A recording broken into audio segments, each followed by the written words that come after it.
जी हजरात, welcome to lecture number 4 of CAF 8 audit and assurance.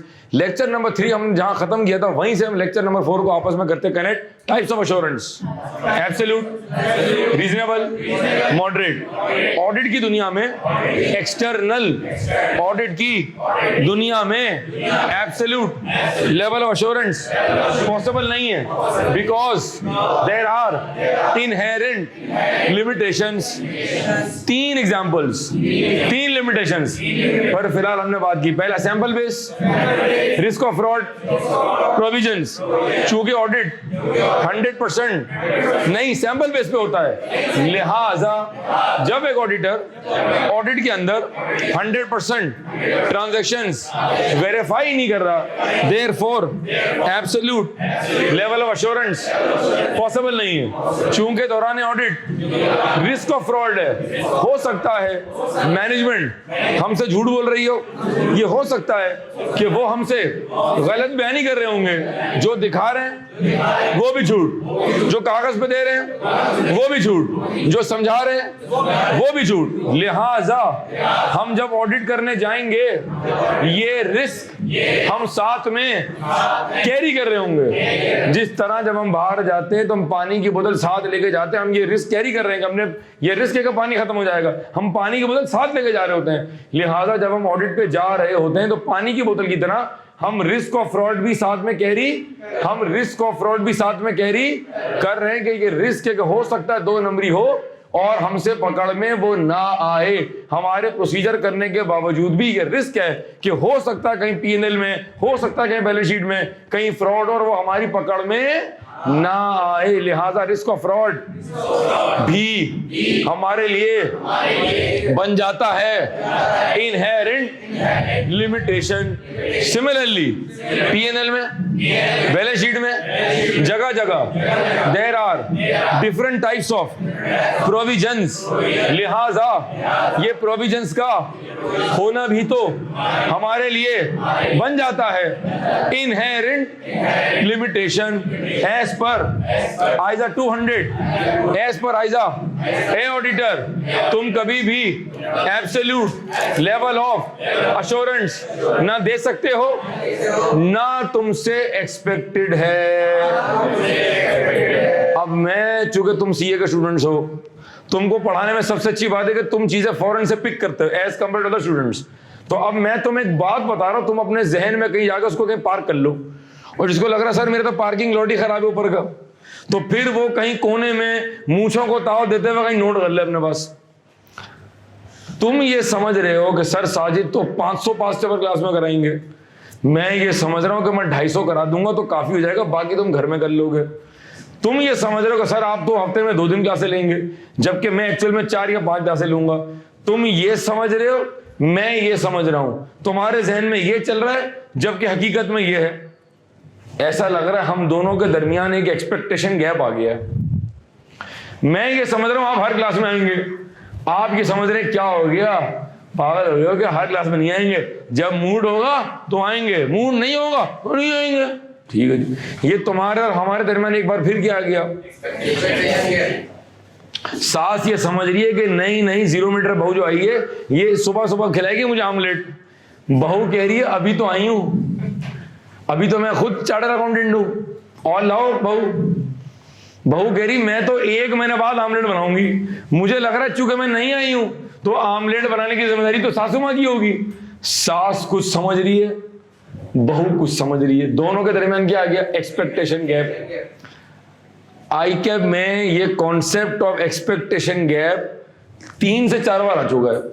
तो अब जो मैं बात करने जा रहा हूं वो आईकैप के पेपर में मौजूद है, जिसकी ड्राफ्टिंग मैं तुमको क्लास में करवाऊंगा। फिर वो 3 सवाल मैं तुमको क्लास में ही सॉल्व करवाऊंगा। अब सुन लो, शेयर होल्डर ये समझते हैं कि ऑडिटर तो 100% टेस्टिंग करते हैं, जबकि हम तो ऑडिट करते ही, वो ये समझते हैं कि हम तो देंगे ही एब्सोल्यूट एश्योरेंस, जबकि हमको पता है, तुमको पता है कि हम तो देते ही कौन सा एश्योरेंस है। ये जो शेयर होल्डर कुछ समझ रहे हैं और एक्चुअल में हमारी जिम्मेदारी कुछ और है। रिपीट, वो जो कुछ समझ रहे हैं, शेयर होल्डर कुछ समझ रहे हैं, जबकि रियलिटी कुछ और है। वो ये समझ रहे हैं एब्सोल्यूट एश्योरेंस हमको पता है, रीजनेबल एश्योरेंस वो ये समझ रहे हैं, 100% टेस्टिंग हमें पता है, सैंपल बेस ये जो वो कुछ समझ रहे हैं और एक्चुअल में हकीकत कुछ और है। This is called concept of expectation gap.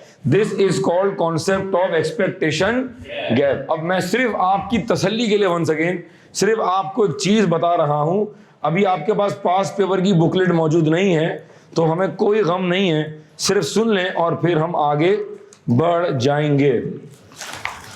जी सितंबर 2015, आपस की बातें नहीं होंगी, सितंबर 2015 आई कैप का पास paper question number 1 alpha, explain the term expectation gap in the context of an audit and give 3 examples of expectation gap. 4 mark का सवाल है, बात समझ आ रही है?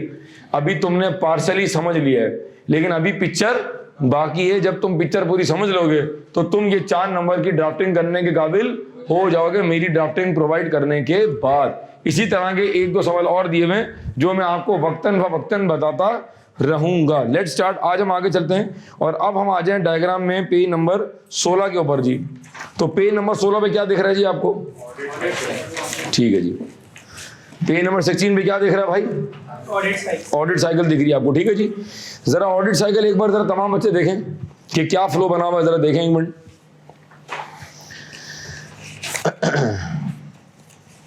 तो मैं बोर्ड पे डायग्राम दोबारा बनाता हूं जरा, ठीक है जी।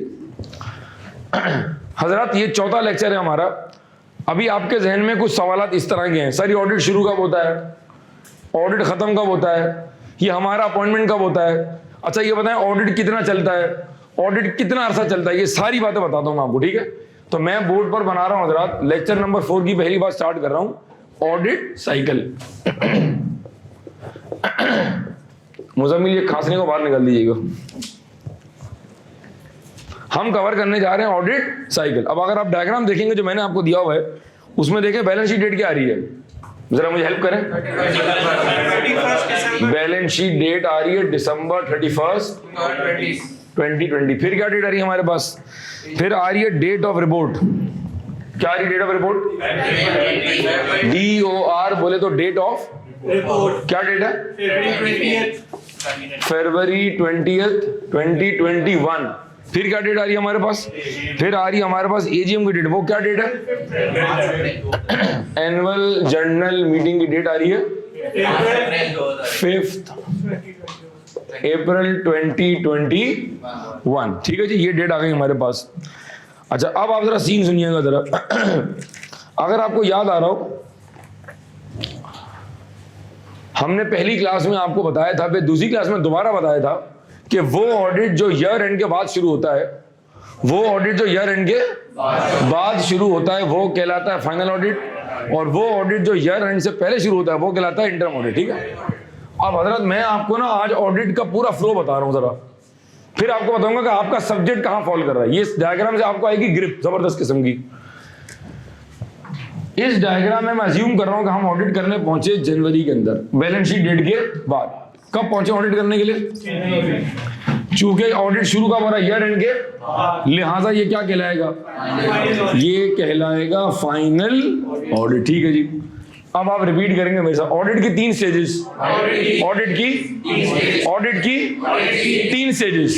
Start of the audit, during the audit, end of the audit. Start of the audit, during the audit, end of the audit. Audit की 3 stages, start of the audit, during the audit, end of the audit. रुक जाओ, अब मैं थोड़ा सा syllabus खोलता हूं जरा, ताकि तुम्हारी सब्जेक्ट से और दोस्ती बढ़ जाए। ठीक है जी। जब हम ऑडिट करने पहुंचते हैं और जब हम ऑडिट के स्टार्ट में होते हैं तो सबसे पहले हम करते हैं ऑडिट करने की प्लानिंग। क्या करते हैं जी? कहो प्लानिंग एंड ऑडिट। ये है तुम्हारा आइजा 300। कौन सा आइजा है ये? इसी प्लानिंग स्टेज के अंदर हम करते हैं रिस्क असेसमेंट। क्या करते हैं जी? कहो रिस्क असेसमेंट। ये है तुम्हारा आइजा 315। मैं तुम्हें अभी सारे स्टैंडर्ड के नंबर बता के कंफ्यूज नहीं करना चाहता, बिला वजह की भरमबाजी नहीं करना चाहता, लेकिन कम से कम उतना बताओ जहां तुम सब्जेक्ट में तुम्हारा इंटरेस्ट डेवलप हो जाए।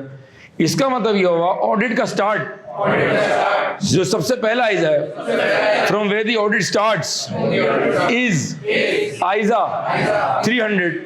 प्लानिंग करेंगे, रिस्क असेसमेंट करेंगे, फिर निकालेंगे materiality.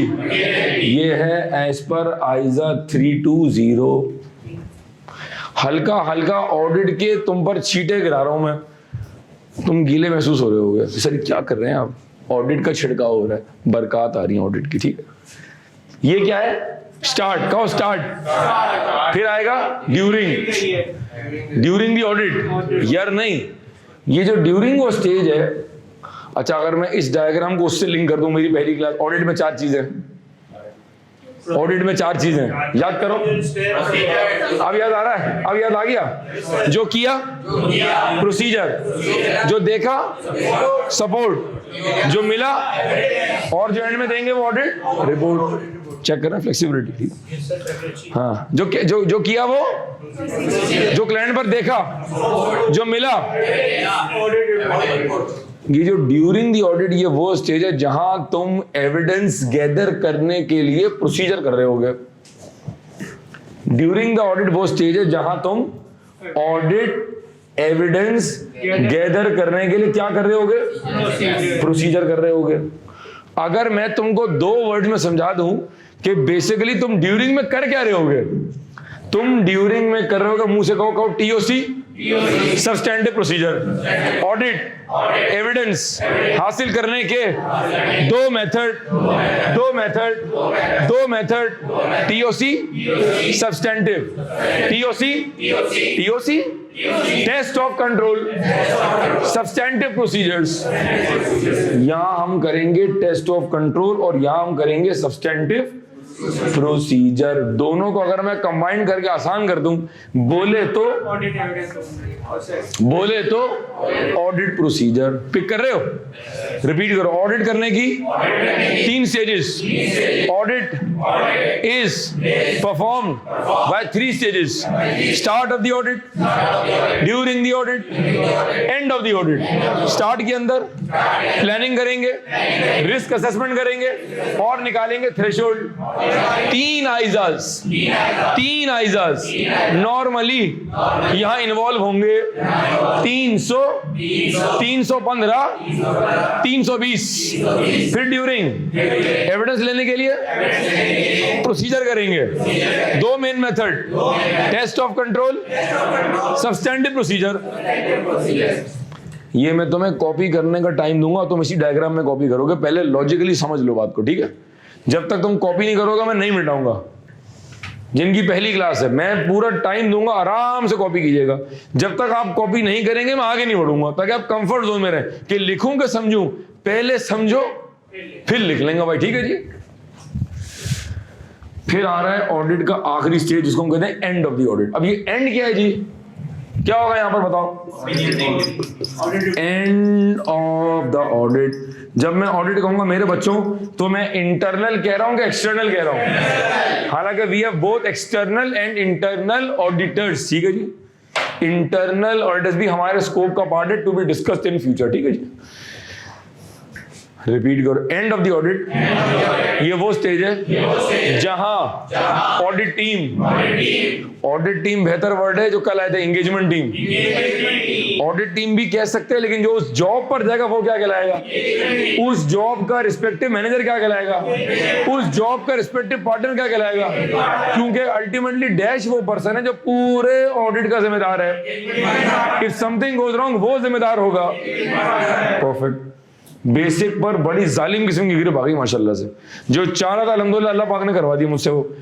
And of the audit, ये वो स्टेज है जहां हमने तमाम प्रोसीजर्स कर लिए, एविडेंस गैदर कर लिया और अब हम ऑडिट रिपोर्ट साइन करने वाले हैं। Report is address to share holder, क्योंकि कंपनी के असल मालिकान शेयर होल्डर हैं, बीओडी नहीं है, शेयर होल्डर हैं। शेयर होल्डर बोले तो मेंबर्स, मेंबर बोले तो शेयर होल्डर। रिपोर्ट में जो देंगे ओपिनियन, ओपिनियन में जो देंगे अश्योरेंस, उसकी जो टाइप है वो रीजनेबल है। This report will be signed either by the audit firm or in the name of the personal partner as the case may be. Once again थोड़ी सी जल्दबाजी यूं कर रहा हूं कि शायद तुम्हारी सेटिस्फेक्शन के लिए तुम्हें रेलेवेंट पास पेपर दिखा रहा हूं, हालांकि मुझे दिखाने की जरूरत नहीं है, लेकिन फिर भी सुन लो। सितंबर 2016, सितंबर 2016 आई कैप का पास पेपर क्वेश्चन नंबर 5, जो बच्चे ऑनलाइन पढ़ेंगे, जो बच्चे रिकॉर्डिंग देखेंगे, सितंबर 2016 गोइंग फॉरवर्ड जब भी क्लास में पास पेपर होगा तो मैं बोर्ड पे लिख दिया करूंगा ताकि आप आराम से नोट कर लें। कोई टेंशन ना होगा यार मिस हो गया, नहीं, पूरी क्लास में बोर्ड पे लिखा हुआ होगा वो, आप परेशान नहीं होंगे। सितंबर 16 का सवाल है क्वेश्चन नंबर 5, ऑडिट रिपोर्ट का सवाल है 17 मार्क्स का। आई कैप के ऑडिट के पेपर में अगर कोई सवाल 10 नंबर से तजावुज कर जाए तो वो एक अहम सवाल होगा। क्या होगा? वो एक अहम सवाल होगा। That would be material, that would be. मैं सिर्फ 3 जुमले पढ़ रहा हूं और आपने पिक करना है और आपने मुझे बताना है कि क्या ये सवाल, क्या ये जुमला सही है या गलत है। ऑनलाइन आप ही सुनेंगे जी। The audit report can only be signed in the personal name of the partner. चौथा लेक्चर है, बेसिक कॉन्सेप्ट डिलीवर कर रहा हूं जिसके बगैर ऑडिट पढ़ाना मुश्किल है। पहली क्लास में भी पास पेपर दिखाया और आज भी दिखाएं, और आप चौथी क्लास के अंदर सितंबर 2016 का आई कैप का ये सवाल करने की पोजीशन में आ चुके हैं। ये जो अभी आपसे मैंने सवाल पूछा है जिसका आपने जवाब दिया है, ये पार्ट 2 मार्क्स का है। मैं दोबारा पढ़ रहा हूं। The audit report can only be signed in the personal name of the auditor. Requirement में आई कैप ने मुझे बताओ क्या ये जुमला सही है या गलत है। क्या जवाब होगा? ये जुमला क्या है? क्योंकि the report can be signed in the name of the firm or the personal name of the partner as the case may be. मैं ड्राफ्टिंग तो क्लास में ही बोलते बोलते सिखा दूंगा आपको। कौन सी रॉकेट साइंस है इसके अंदर? को रॉकेट साइंस है ड्राफ्टिंग करनी, लिंकिंग करनी, रिवाइज करना, भाई तो क्लास में चल रहा है। ये इतनी, अब मुझे बताए ना कि टाइप्स ऑफ एश्योरेंस कितने हैं, एक्चुअल में कितने हैं, कौन कौन से? ये ड्राफ्टिंग है तो याद कर रहे हैं आप। सिर्फ मेरा तरीका वारदात डिफरेंट है। मैं इतनी बार बुलवा दूंगा कि आप बोलेंगे यार ये तो ऑडिट तो क्लास में ही याद हो गया। फिर जब ड्राफ्टिंग कागज में लगेंगे तो इंशाल्लाह जबरदस्त काम हो जाएगा। ये सितंबर 16 का सवाल था। आई कैप ने रिक्वायरमेंट पूछा हुआ है, बताएं कि जुमला सही या गलत है। जो आपसे सवाल मैंने पूछा है, इट वाज ऑफ 2 मार्क्स। इसका मतलब है कि आप अभी से जवाब देने के काबिल हो गए। अब मैं आगे चलता हूं जरा। अब आप डायग्राम पे आओ, शाबाश। अब आप डायग्राम पे आओ हजरत, और डायग्राम को एक बार देखेंगे। हमारा जो फाइनेंशियल ईयर है हजरत, मैं अपनी कैफ 8 की जो बुकलेट है उसके पहले वॉल्यूम के मैं पेज नंबर 16 पे हूं, जहां मैंने ऑडिट साइकिल का डायग्राम बनाया हुआ है। ठीक है जी। अगर तो अनफॉर्चुनेटली आपके पास ये डायग्राम नहीं है तो आप जो बोर्ड पर मैंने स्केच बनाया है आप इसको भी ड्रॉ कर सकते हो। और आपकी आसानी के लिए, विजिबिलिटी के लिए, ये हमारे पास बैलेंस शीट डेट है, ये हमारे पास डेट ऑफ रिपोर्ट है, और ये हमारे पास है एजीएम की डेट। अब मेरी बात सुने गौर से। सर क्या ये ऑडिट ईयर एंड से पहले शुरू हो सकता है? Yes, exactly. सर नॉर्मली कब होता है? बैलेंस शीट डेट के बाद। ठीक है, इस पर भी बात करेंगे, टॉपिक है ये। सर सवाल मेरा ये कि ये ऑडिट कितना अरसा चलता है? सवाल मेरा ये कि ऑडिट कितना चलता है? इसके लिए हमें देखना पड़ेगा कि हमारे मुल्क में जो हमारे लोकल लॉज हैं उसमें हमारी एजीएम की जो डेट है वो क्या है। अब हमें याद आ रहा होगा हमारे यहाँ पाकिस्तान में as per revise companies act, companies act था भी मेरे पास, गायब हो गया। कंपनीज एक्ट 17 सेक्शन नंबर 132 में दिया हुआ है कि कंपनी को, हर कंपनी को जो कि इस एक्ट के तहत बनी हुई है, उसको 4 महीने में एजीएम करवानी है।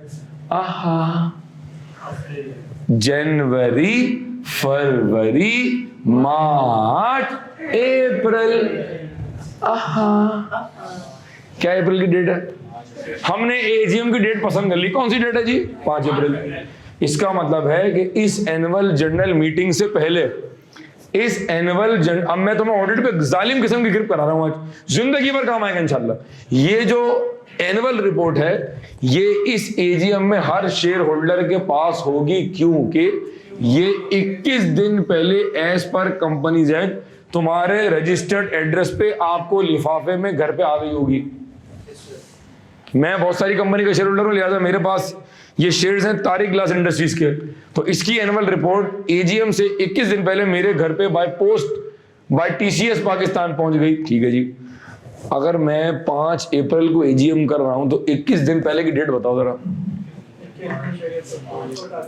वर्क बैक करो, क्या डेट होगी, कितना? 15 मार्च। 15 मार्च, ठीक है 15 मार्च से पहले ये छपी होगी। एक हफ्ता और पीछे करो, मेरा साथ दो। क्या डेट आ गई? 8 मार्च। 8 मार्च से पहले 2 और काम हुए होंगे। ऑडिट रिपोर्ट भी साइन हुई होगी और अकाउंट्स भी अप्रूव हुए होंगे। 4 दिन लगा लो इस पूरे प्रोसेस में कि मैनेजमेंट ने अकाउंट्स अप्रूव किए। 4 मार्च ऑडिट शुरू हुआ 5 जनवरी को। सुनना गौर से, my example can practically fluctuate for few days, लेकिन मैं अभी कैफ 8 के बच्चों को दिमाग में कील ठोक रहा हूं कि एक्चुअल में तुम्हारा सिलेबस शुरू कहां खत्म कहां हो रहा है, कहां तक पहुंच गए थे? 4 मार्च। ऑडिट शुरू कब हुआ है? इसका मतलब है जो ऑडिट जनवरी की 5 को शुरू हुआ, चला फरवरी भी आ गई, वो खत्म कहां हो रहा है? तकरीबन आसपास 4 मार्च को। इसका मतलब ये हुआ हमारे पास मैक्सिमम ऑडिट करने का टाइम कितना है? 2 महीना है। इसका मतलब ये हुआ कुछ ऑडिट 10 दिन चलेंगे, 1 हफ्ता चलेंगे, 15 डेज चलेंगे, 1 महीना चलेंगे, 1.5 महीना चलेंगे। मैक्सिमम हमारे पास 2 से 2.5 महीने हैं, क्योंकि as per the requirement of local law हमारे पास एक डेडलाइन है जो हमें मीट करनी है। सर कोविड में क्या हुआ था? कोविड में चूंकि लॉकडाउन लगा हुआ था, लिहाजा तमाम कंपनीज की जो एजीएम है वो आगे चली गई थी, क्योंकि उस वक्त खास तौर पे एग्जाम्शन दी गई थी। लिहाजा वो ऑडिट जो 2-2 महीने बाद साइन ऑफ होने थे उनको भी 3-3, 4-4 महीने लगे। लिहाजा अगर आप कोई कोविड की रिपोर्ट देखेंगे, ये 2020 द ईयर ऑफ कोविड है। अगर मैं आपको ये कहूं कि सर क्या ये कोई एक्सेप्शनल सूरत हाल है, जी हाँ ये एक एक्सेप्शनल सूरत हाल है। अगर मैं आपको 2019 की रिपोर्ट दिखाऊंगा, अगर मैं आपको 2019 की रिपोर्ट दिखाऊंगा, 18 की दिखाऊंगा, 17 की दिखाऊंगा, तो हर ऑडिट रिपोर्ट जो है वो साइन हो रही है 2 महीने बाद, कोई साइन हो रही 1.5 महीने बाद, और कोई साइन हो रही 2.25 महीने बाद, क्योंकि आपके पास एक लोकल लॉ के तहत क्या है। लेकिन कोविड के अंदर एक स्पेशल एग्जाम्शन थी, जहां पर ये जो कंपनी है तारिक ग्लास इंडस्ट्रीज, इसकी बैलेंस शीट है वो 30 जून है। ये लिखा हुआ है इंडिपेंडेंट ऑडिट रिपोर्ट। इसकी जो रिपोर्ट साइन हुई है बाय केपीएमजी लाहौर ऑफिस, उसकी डेट आ रही है 6 अक्टूबर। इसका मतलब है अगर ऑडिट जून के बाद भी शुरू हुआ, जुलाई, अगस्त, सितंबर, अक्टूबर की 6 तारीख, तो भी ऑडिट कितना चला? 3 महीना। अगर ये ईयर ऑफ कोविड ना होता तो ये ऑडिट रिपोर्ट साइन होती 1.5, 2, 2.25 महीने बाद। लेकिन कुछ दिन और लग गए, क्योंकि कोविड ने मसाइल तो पड़ेंगे इंशाल्लाह कि कोविड में क्या चैलेंजेस थे, इन्वेंट्री काउंटिंग कैसे हो रही थी, लॉकडाउन में क्या हो रहा था, वर्क फ्रॉम होम कैसे हो रहा था, उसकी बात भी करेंगे, सवाल एग्जाम में मौजूद है।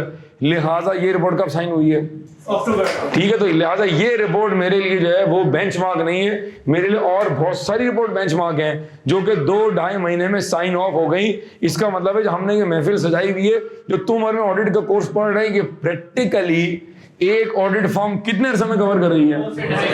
अच्छा, अब मैं दोबारा आगे चलता हूं। इन 2.5 महीनों में ऑडिट की 3 स्टेजेस, ऑडिट स्टार्ट, ऑडिट का ड्यूरिंग आया होगा और ऑडिट का एंड आया होगा।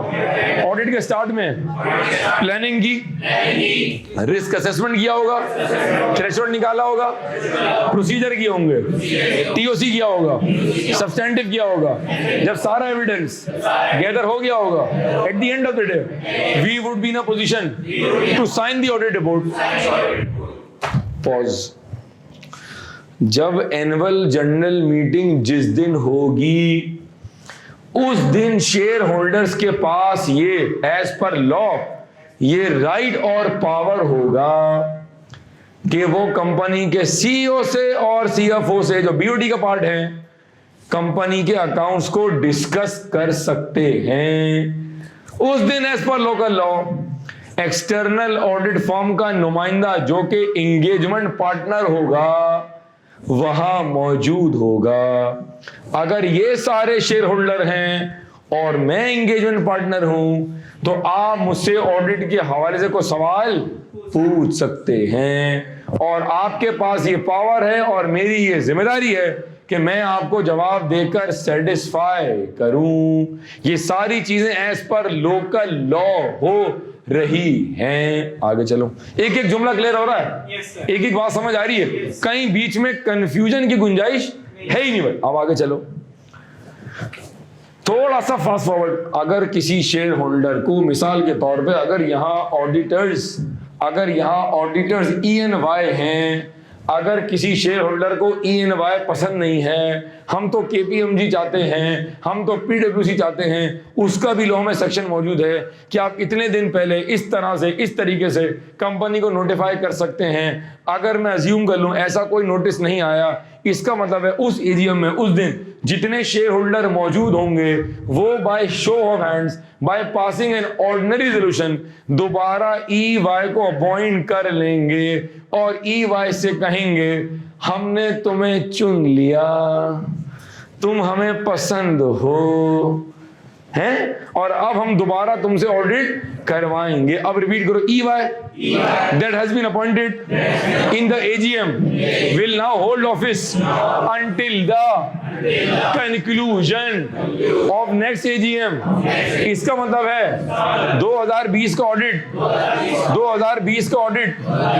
21 में खत्म हुआ, जिसकी रिपोर्ट 21 में साइन हुई, जिसकी AGM 21 में हुई, जिस AGM में आपको अगले साल के लिए दोबारा अपॉइंट कर लिया गया है। अब क्या होगा? 2021 का ऑडिट जो 2022 में होगा, जिसकी AGM भी 2022 में होगी, जिस ऑडिटर को यहां अपॉइंट किया गया है, they will now hold office until the conclusion of the next year's AGM, जिसका ऑडिट 2021 का खत्म कहां हो रहा होगा? 22 में हो रहा होगा। जिसकी AGM कब हो रही होगी?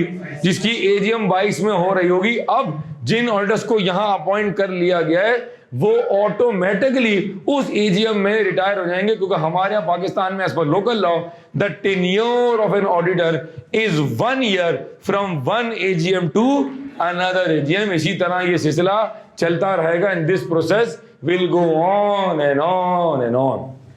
आया कुछ समझ?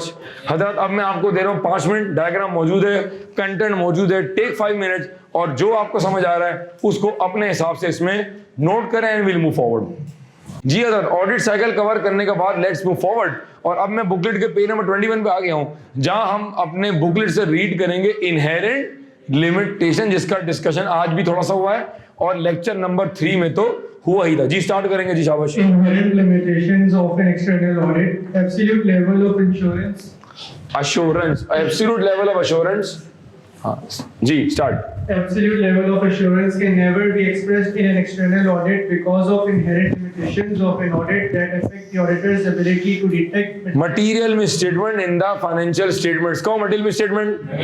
3 एग्जांपल्स। पॉलिसी का मसला, ट्रीटमेंट का मसला, डिस्क्लोजर का मसला। material misstatement can either be because of fraud or error। fraud and error, ISA 240। fraud is intentional, error is unintentional। आगे चलें। It can also be said that auditors can never certify that accounts are correct. They can also express a reasonable. They can only express a reasonable level of assurance on the financial statement of the company। Next line। Reasonable assurance is concept that there are no material misstatements in financial statements taken as a whole। ठीक है, फिर एक डब्बा बना हुआ है, इस पे लिखा हुआ है व्हाट इज रीजनेबल एश्योरेंस। इसको बाद में फिल कराऊंगा, आप आगे बढ़ जाओ। These inherent limitations of an audit are as follows। पहला, external auditors conduct examination on test basis, that is they work on sample basis and do not check everything in the FS। Sampling to be discussed later in ISA 530। Sampling कहाँ पढ़ेंगे? ISA 530। Aahista Aahista audit के standard भी खुल के सामने आ रहे हैं। Number 2 बहुत इंपॉर्टेंट है, जिस पर कल हमने बात की थी प्रोविजंस के हवाले से, याद आ रहा है? पढ़ो जरा। The fact that most of audit evidence is persuasive rather than conclusive. Audit evidence sometimes indicates what is probable, that is, it's not certain, because most of the times evidence is based on estimates and judgments of and intentions. That is, external auditors evaluate the reasonableness of estimates made by management. रुक जाओ हजरात, ये जो camera है जिससे आप ये live recording देख रहे हैं, ये कैमरा मैंने 1 लाख का परचेज किया। कल याद है एसी की एग्जांपल दी थी मैंने। अब जरा क्विकली पिक करेंगे क्योंकि कल इस पर बात हो चुकी है। जो चीज़ मैंने परचेज की है, जो चीज़ मैंने खरीदी है, जो सेल मैंने की है, जो मैंने बैंक से लोन लिया हुआ है, जो मैंने एसेट परचेज किया है, जो मैंने इन्वेंट्री परचेज की है, क्या मेरे पास उसके कागजात होंगे? क्या उसका एविडेंस कंक्लूसिव है या परसुएसिव है? कंक्लूसिव है। लेकिन अगर कोई प्रोविजन बन रहा है, याद आ रही कल की एग्जांपल, लेक्चर नंबर 3 में जा रहा हूं मैं, सीएफओ कुछ और कह रहा है, कंपनी का लीगल एडवाइजर कुछ और कह रहा है, फिर लीगल एडवाइजर ने और सीएफओ ने आपस में एग्री कर लिया कि हाँ जी हम 8 लाख का बना रहे हैं प्रोविजन। तो जब एक ऑडिटर ऑडिट के दौरान 8 लाख का प्रोविजन वेरीफाई कर रहा होगा तो मैनेजमेंट उसको कन्विंस करेगी और कुछ यूं कहेगी, देखें साजिद साहब हम पर एक केस चल रहा था, तो उससे पहले भी जमाने में यूं हुआ था, पिछले 3 साल पहले भी कंपनी के खिलाफ ये केस हुआ था, तो उसका फैसला ये हुआ था, तो हमारे लॉयर ये कह रहे हैं, तो एक्चुअल में यूं हुआ है, तो वैसे हुआ है। क्या कोई कंक्लूसिव एविडेंस है? हाँ या ना? नहीं है। कोई इनवॉइस है? नहीं है। क्या प्रोविजन की कोई इनवॉइस है? नहीं है। मैनेजमेंट क्या कर रही है? मैनेजमेंट हमें परसुएड करने की कोशिश कर रही है कि जो मैंने 8 लाख का प्रोविजन रिकॉर्ड किया है उसकी लॉजिक असल में यूं है। जिस चीज का एविडेंस कागज की सूरत में है, मैंने ये 1 लाख रुपए कैसी परचेस किया है, मेरे पास 1 लाख की इनवॉइस है, मेरे पास 1 लाख का पीओ है, मेरे पास 1 लाख का तमाम सपोर्टिंग कागज हैं, ये एविडेंस परसुएसिव नहीं है, कंक्लूसिव है। जबकि कंपनी पर को अगर कोई केस चल रहा है और मैनेजमेंट मुझे समझा रही है कि देखें जी यूं हुआ तो यूं हुआ, तो असल में लॉयर ये कह रहा है, तो हमें ऐसा लग रहा है कि हमें 6 लाख शायद देने पड़ जाएंगे और हमने 6 लाख का प्रोविजन किया हुआ है। मेरे पास 6 लाख की कोई इनवॉइस नहीं है। जिस तरह मेरे पास एयर कंडीशन की खरीदने की दुकान की इनवॉइस थी, मेरे पास दुकानदार का बिल मौजूद था, फिर उसको मैंने चेक से पेमेंट की थी, ये तमाम चीजें मेरे पास प्रोविजन की सूरत में नहीं है। अब रिपीट करो, most of the times the audit evidence is persuasive rather than conclusive. इसका मतलब ये है हर वक्त, हमेशा, हर बात हतमी नहीं होगी। कुछ जगहों पर क्लाइंट हमें कायल करने की, परसुएड करने की कोशिश कर रहा होगा। अब दोबारा पढ़ो ये पॉइंट, सेकंड पॉइंट। पहले इसीलिए मैंने समझदारी से कल इसका हल्का सा आपको हवाला दिया और आज मैंने बात मुकम्मल कर दी। पढ़े जी सेकंड पॉइंट, द फैक्ट। हाँ, most of the audit evidence is persuasive rather than conclusive. Audit evidence sometimes indicates what is probable, that is it is not certain। आगे चलो।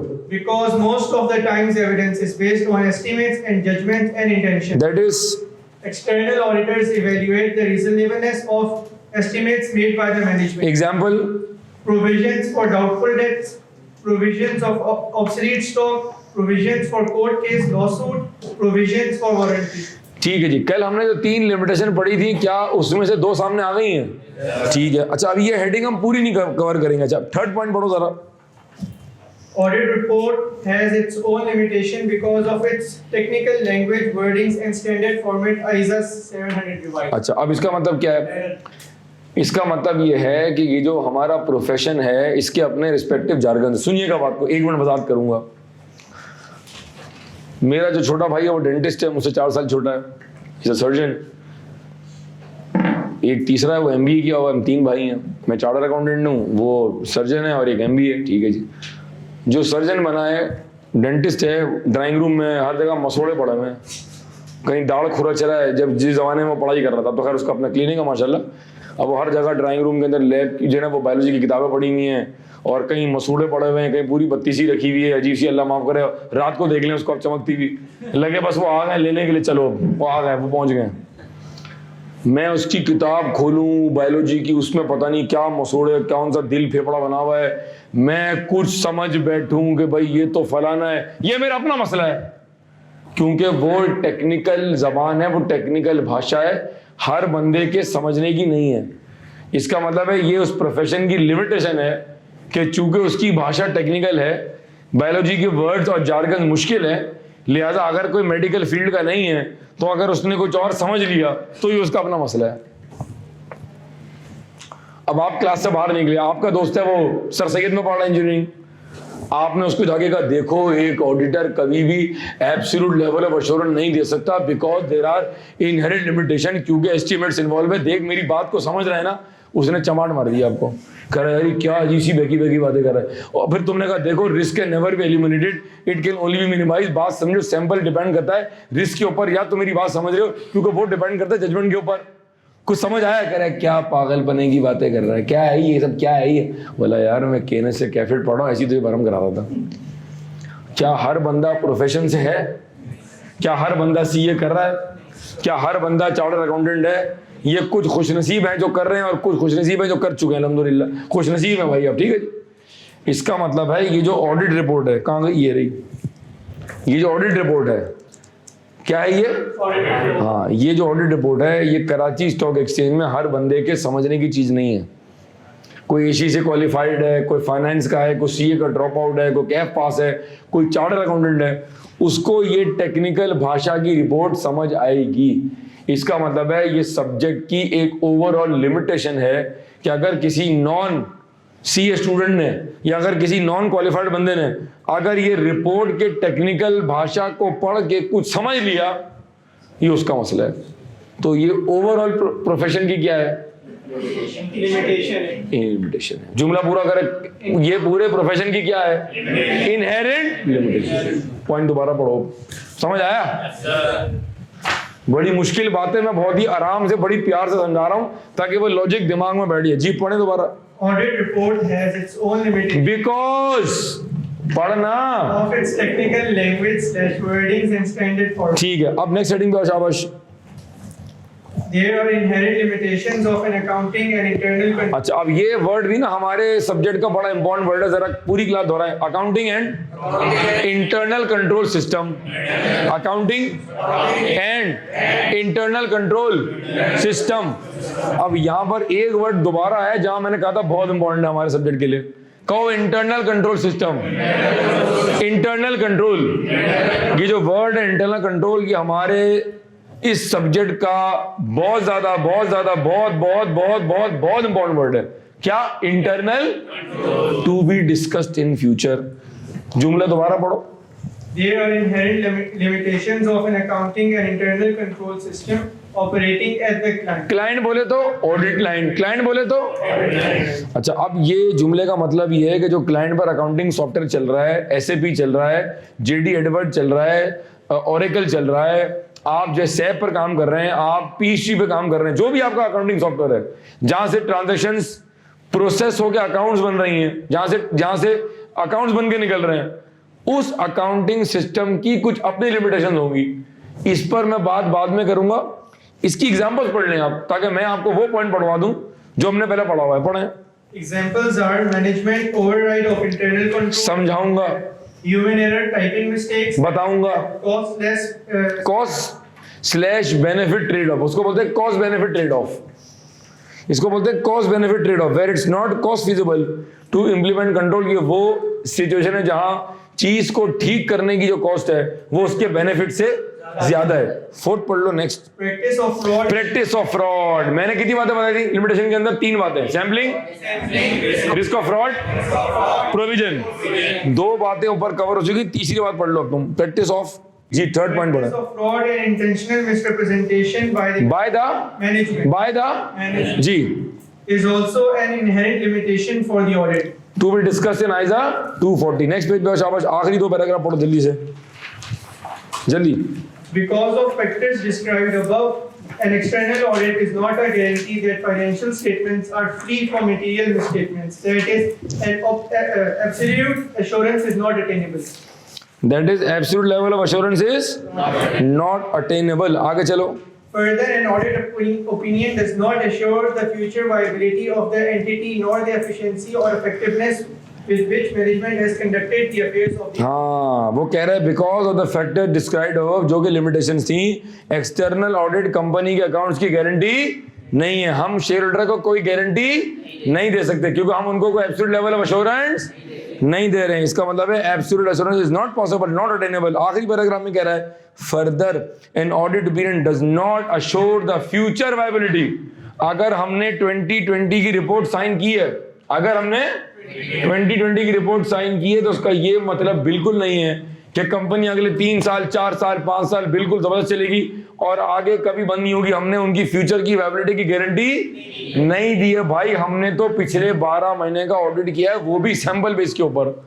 लिहाजा ऑडिट, देखिए मैं लॉजिकल बेसिक बातें कर रहा हूं।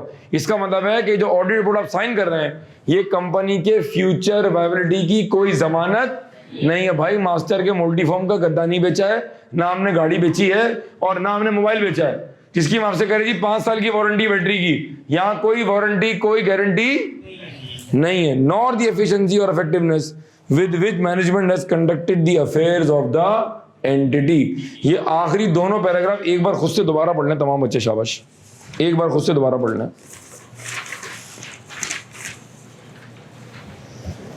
तो फिर मैं आपको लिखवाता हूं अदर लिमिटेशंस, आगे बॉक्स बना हुआ है ना जी। अगर आगे चलेंगे हमारे पास नेक्स्ट जो बॉक्स आ रहा है इसमें क्या दिया हुआ जी, हमारे पास आ रहा है अदर लिमिटेशन। अगर आपके पास पुराना कोई हैंडआउट है तो इनहेरिट लिमिटेशन में हूं मैं। अगर आपके पास मेरी रिवाइज बुकलेट है तो इस वक्त बुकलेट के पेज नंबर 22 में है जहां हमने कवर किया इनहेरेंट लिमिटेशन। और आगे क्या डब्बे की हेडिंग क्या आ रही है, अच्छा अदर। व्हाट इज, जब मैं कहता हूं लिमिटेशन तो आप क्या समझते हो? अच्छा चले कोई एक बंदा, इतने सारे बैठे हैं, मुझे कोई एक बताए कोई ऐसी पर्सनल लिमिटेशन जिससे आप खुद बेजार हैं। सर जब मैं थ्योरी पढ़ने बैठता हूँ मुझे नींद बहुत आती है, ये क्या है तुम्हारी? सर 2 घंटे बाद मुझे इतनी भूख लगती है जब तक कि मुझे चाय बिस्किट, और जब तक मैं बिस्किट चाय में डिबो के ना खाऊं ना मुझे मजा नहीं आता। सर ये मेरी क्या है लिमिटेशन। सर मसला है कि जैसे ही मैं घर में पढ़ने बैठता हूँ अम्मी की आवाज आती है बेटा दही ले रोटी ले आओ। इसलिए मैं कहाँ पढ़ता हूँ, लाइब्रेरी चला जाता हूँ। अम्मी मुझे देखती है घर में और कहती है बेटा रोटी लिया और फलान लिया। ये घर में पढ़ने की ओवरऑल क्या है लिमिटेशन। मैं क्या लिखवा रहा हूँ, किस चीज की, लिखो। को समझ आया? जब तक मैं तुम्हें घर की एग्जांपल नहीं दूंगा, तुम पर रख के नहीं समझाऊंगा, तुम्हारे पल्ले नहीं पड़ेगी वो बात। ऑडिट के अपने जार्गन से, इसके अपने कॉन्सेप्ट्स हैं। जो ऑडिट करने की कॉस्ट है बहुत महंगी है। हबीब बैंक की फीस मेरे ख्याल में होगी 3-4 करोड़ रुपए, यूबीएल की फीस होगी मेरे ख्याल में को 3.5-4 करोड़ रुपए, किसी क्लाइंट की फीस है 1 करोड़ रुपए। ओवरऑल ऑडिट सस्ता नहीं है, महंगा है। अगर आज लोकल लॉ पास हो जाए कि ऑडिट की रिक्वायरमेंट नहीं है, आपकी मर्जी है, फरमाइशी प्रोग्राम, कोई ऑडिट कराएगा? तुम लोगों ने जो कोर्स किया था मुझसे पीसीएससी का, वो खुशी से किया था या आईकेएफ की रिक्वायरमेंट समझ के किया था? रिक्वायरमेंट थी, मजा आपको आया, आपने बहुत कुछ सीखा। 30 घंटे हमने अल्हम्दुलिल्लाह मेहनत की एक दूसरे के साथ। लेकिन अगर आज मैं वॉलंटरी अनाउंस कर दूंगा, आए मैं आपको सिखाऊं पब्लिक स्पीकिंग क्या होती है, और शाम में क्लास होगी 6 से 8, कोई नहीं आ रहा होगा। बात समझ आ रही है? क्योंकि सर शाम में कौन आएगा, ट्रेवलिंग कॉस्ट और आपकी कॉस्ट, फलां कॉस्ट, लिमिटेशन है ये। इसका मतलब है ऑडिट की अपनी लिमिटेशन है कि ऑडिट बहुत ज्यादा महंगा है। पढ़ें लिखें। Cost of the audit can be very high. मैं कोशिश करता हूं कि मैं आधा जुमला कहूं, आधा आप कंप्लीट किया करो, ठीक है जी। Cost of the audit can be very high, therefore most companies, cost of the audit can be very high, cost of the audit can be very high, therefore most companies do not want an audit.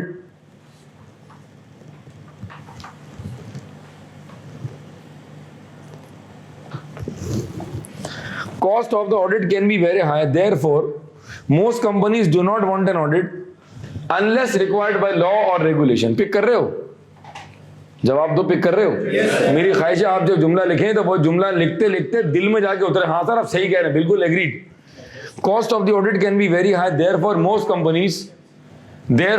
Companies do not want an audit unless it is required by law और regulation. Second लिखो।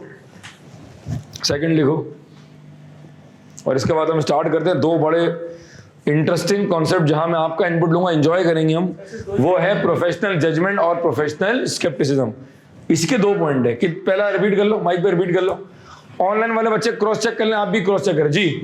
cost of the audit can be very high. Therefore, most companies do not want an audit unless required by the law or regulations. ठीक है जी, second point लिखें। अच्छा, ये जो audit होता है, मिसाल देता हूं मैं इसकी आपको, ठीक है? कोशिश करता हूं हर बात पहले समझाऊं आपको, क्योंकि एग्जाम में जब आएगा ना सिनेरियो, तो वहां ये सारी लॉजिक काम आएगी आपको।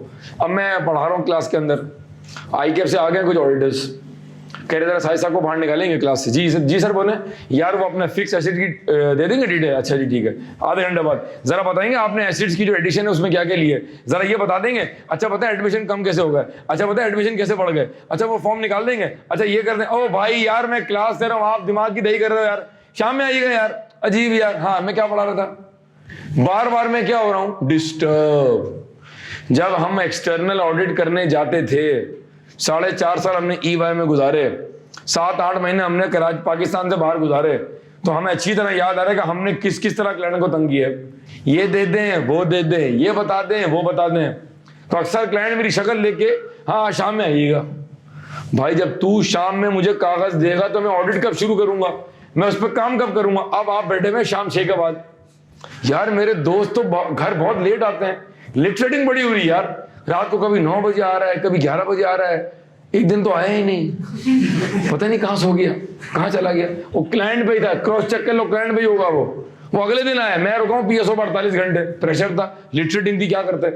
इसका मतलब है जब हम ऑडिट करते हैं तो क्लाइंट हमसे बहुत ज्यादा खुश, क्योंकि हम उसको बात बात पर पिन कर रहे होते हैं, हम उसकी नॉर्मल एक्टिविटीज को क्या कर रहे होते हैं, डिस्टर्ब कर रहे होते हैं, डिसरप्ट कर रहे होते हैं। लिहाजा बहुत सारे लोग ऑडिट करने से खुश, उनका मुंह फूल जाता है, स्वेल हो जाता है। लिखें पॉइंट, ये भी ऑटोमेटिकली क्या बन गई, हर बंदा ऑडिट कराना नहीं चाहता। लिखें जी, audit causes disruption, audit causes disruption,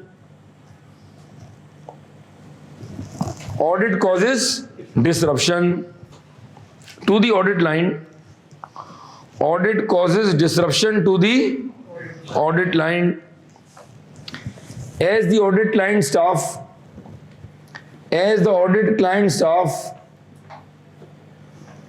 as the audit client staff may be required to assist, may be required to assist,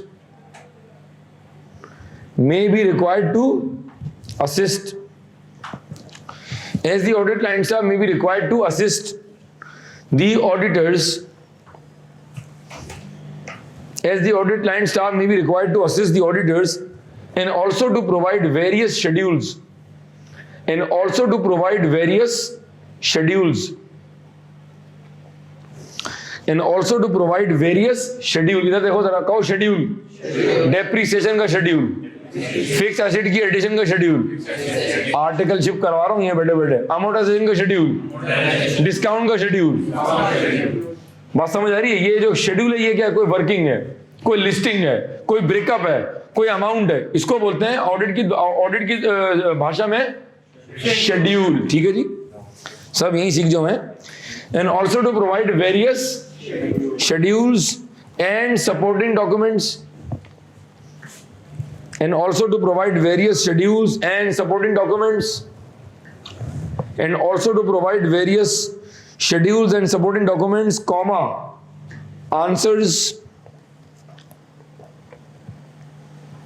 of queries raised, answers of query सवाल, ये बता दें, वो बता दें, अच्छा ये बताएं पेरोल कॉस्ट कैसे बढ़ गई, ये बताएं सेल्स कम कैसे हो गई, ये बताएं आपके मार्जिन कैसे बढ़ गए। ये मैं क्लाइंट से क्या कर रहा हूं, क्वेरी, वो क्या जवाब दे रहा है उसका, वो आंसर दे रहा है। And answers to queries raised by the auditor, raised by the auditor, raised by the auditor, full stop. आखिरी जुमला लॉक कर लो, This disruption is also an inherent limitation of an audit. This disruption is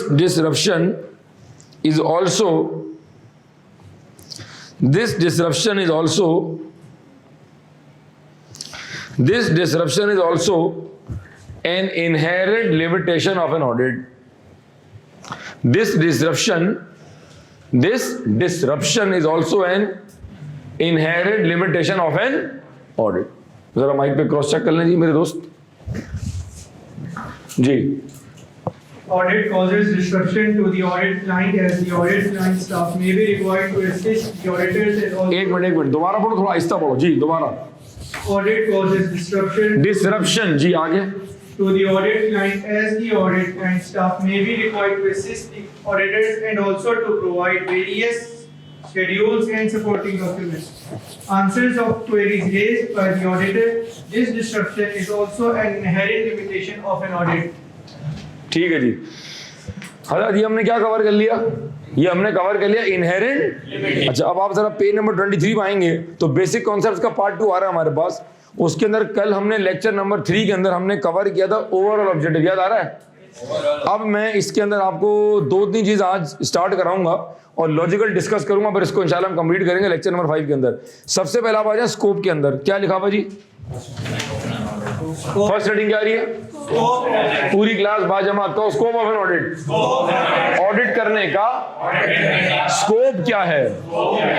जिन बच्चों की आज audit की पहली class है वो आज लेक्चर पहली बार देख रहे हैं कि दूसरा लेक्चर देख रहे हैं, उनसे मैं एक बात कर रहा हूं आज। सर ये कैफ 8 पास करने का स्कोप बता दें।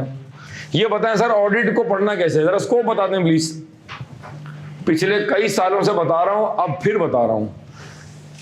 क्लास लेक्चर मैं जो कंटेंट बोल रहा हूं वो, मेरे हैंडआउट्स की जो बुकलेट्स हैं वो, आईकेप के पास पेपर्स और कुछ सेलेक्टेड पास पेपर ऑफ एफिट, बस दैट्स इट। मैं आपको गारंटी दे रहा हूं, हालांकि मुझे गारंटी नहीं देनी चाहिए, लेकिन बेस्ड ऑन माय एक्सपीरियंस मैं गारंटी दे रहा हूं कि अगर आप क्लास में आ गए या आपने ऑनलाइन लेक्चर देख लिया, बुकलेट में चीजें नोट कर ली, जो मैंने पढ़वाई वो पढ़ ली, जो पास पेपर मैंने क्लास में कराए कुछ आपने खुद अटेम्प्ट कर लिए, और ये काम आपने रेगुलर बेस पे कर लिया, ये आपका स्कोप है और इससे is equal to paper pass इंशाल्लाह। मेरी बात समझ आ रही है? मैं ये किताब भी देख रहा हूं, मैं वो किताब भी देख रहा हूं, मैं उसकी भी सुन रहा हूं, मैं उसकी भी सुन रहा हूं, गए लॉस्ट। ये बड़ा आसान होता है एज अ स्टूडेंट कि आप चीजों को फैला दें। आपने 6 किताबें खोल के बैठ गए, आपने 6 किताबें खोली, चल अच्छी बात है, फॉर कुछ जो है मैं मान लेता हूं कि ये अच्छी बात है। अब जब एग्जाम करीब आएंगे, जब 150 घंटे का सिलेबस आप लॉक करके क्लोज कर रहे होंगे, तो वो जो आपने इतना सारा कंटेंट फैलाया हुआ है उसको समेटेंगे कैसे आप? सर फिर क्या होगा? एक ही होगा, ब्लास्ट। क्या हो जाएगा? ब्लास्ट। कि अब इसको समेटे कैसे? तो हमारे जिस तरह सब्जेक्ट का स्कोप है, उसी तरह हमारे क्लाइंट पर जाकर ऑडिट करने का भी स्कोप है। अगर ये ऑडिट फर्म है, अगर ये ऑडिट फर्म का बंदा है और ये जाके क्लाइंट में जाके ऑडिट कर रहा है और ये हमारा ऑडिट क्लाइंट है, तो मैं वहां जाकर किस स्कोप के तहत ऑडिट करूंगा, मैं वहां जाकर ऑडिट किस स्कोप के तहत करूंगा, उसकी बात हम कर रहे हैं। अब मैं आपको हेल्प करता हूं उसके अंदर।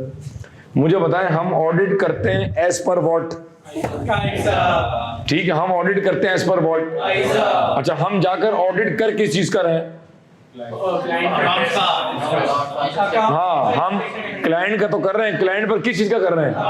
हम क्लाइंट को बोले जरा घूम के दिखाओ, चल के दिखाओ। मरवा दोगे भाई, मरवा दोगे। चाल देख रही है, क्लाइंट देख रहा है, गाय खरीदने गया हुआ है। हम क्लाइंट पर जाकर ऑडिट किस चीज का कर रहे हैं? सारे मिलकर बोले फाइनेंशियल स्टेटमेंट्स। वो अकाउंट्स किसके तहत बने हुए हैं? IFR। अब सुन लो, तुम खुद जवाब दे रहे हो मुझे, मैं तुम्हें इस काबिल कर रहा हूं, तुम जवाब खुद दोगे मुझे इंशाल्लाह। इसका मतलब है हमारे ऑडिट के स्कोप के अंदर IFRS भी शामिल, IAS भी शामिल, आइजा भी शामिल, लोकल लॉ भी शामिल, और हर वो बात शामिल जो लोकल लॉ ने या ICAP ने एडिशनली बता दी। ये है हमारे ऑडिट करने का स्कोप। क्या बात समझ? सपोर्ट नहीं, यहां क्या आएगा? स्कोप। अच्छा ठीक है, मैं समझ गया आप क्या कह रहे हैं। ये कह रहे हैं स्कोप, ठीक है, मान ली। अब स्टार्ट करें, शाबाश जी, रीडिंग स्टार्ट करें जरा। Scope of an external audit. अच्छा, अगर आप मजे से देखें, अगर आप गौर से देखें आप कि पेज नंबर 24 पे डब्बा बना हुआ, उस पर लिखा हुआ है questions to be asked. Check कर रहे हैं आप? yes, फिर आप पेज नंबर 25 पे देखें, लिखा हुआ है क्वेश्चंस टू बी आस्क्ड। मैं अपने स्टूडेंट को टॉपिक पढ़ाने से पहले ये बता देता हूं कि उस बात पर एग्जाम में ICAP सवाल कैसे बना सकते, तो पहले ये लिख लो, शाबाश। हजरत पहले आप लिखें पेज नंबर 24 के ऊपर जहां लिखा हुआ है क्वेश्चंस टू बी आस्क्ड कि स्कोप पर सवाल कैसे बनेगा, लिखें शाबाश। आई होप कि ऑनलाइन बच्चे खामोश हैं, आज आप मेरे साथ हैं जी। लिखें briefly explain the concept of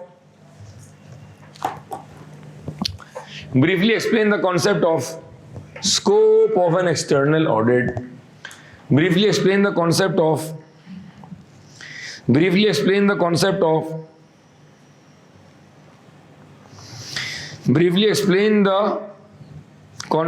scope of an external audit.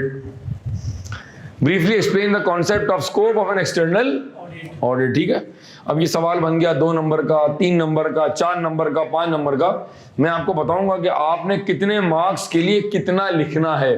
Theory का पेपर है, चाहे वो एमएफए की थ्योरी हो, चाहे वो टेक्स्ट की थ्योरी हो, चाहे वो बी लॉ हो, चाहे वो सी लॉ हो, कितने मार्क्स में कितना लिखना है ये रिस्पेक्टिव टीचर आपको बताएगा ऑडिट में, मैं बताऊंगा आपको। नेक्स्ट सवाल लिखें। अब जो नेक्स्ट सवाल है थोड़ा सा हल्का सा 1-1.5 लाइन के अंदर आई कैप हल्का सा सिनेरियो या थोड़ा सा प्रैक्टिकल बात पूछ के सवाल बना सकते हैं। चीज वही होगी, आंसर वही होगा, लेकिन जरा घुमा फिरा के चौरंगी काट के आएगा एग्जाम में। लिखो external auditor does not express an opinion. External auditor does not express an opinion. External auditor does not express an opinion. External auditor does not express an opinion on the internal controls of the audit line. External auditor does not express an opinion on the internal controls of the audit line. On the internal controls of the audit line, as well as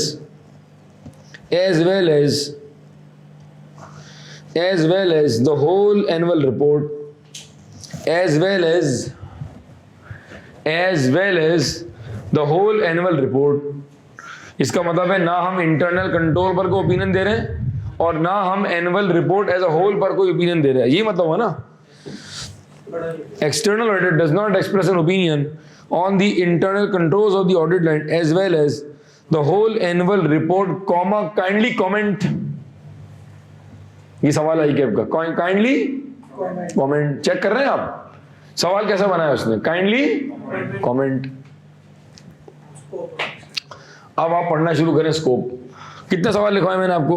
2 लिखवाए, ठीक है जी। आगे चले, अब आप पढ़ना शुरू करें, शाबाश। Scope of an external हजरात हम पढ़ने जा रहे हैं scope of an external audit. Let's start जी।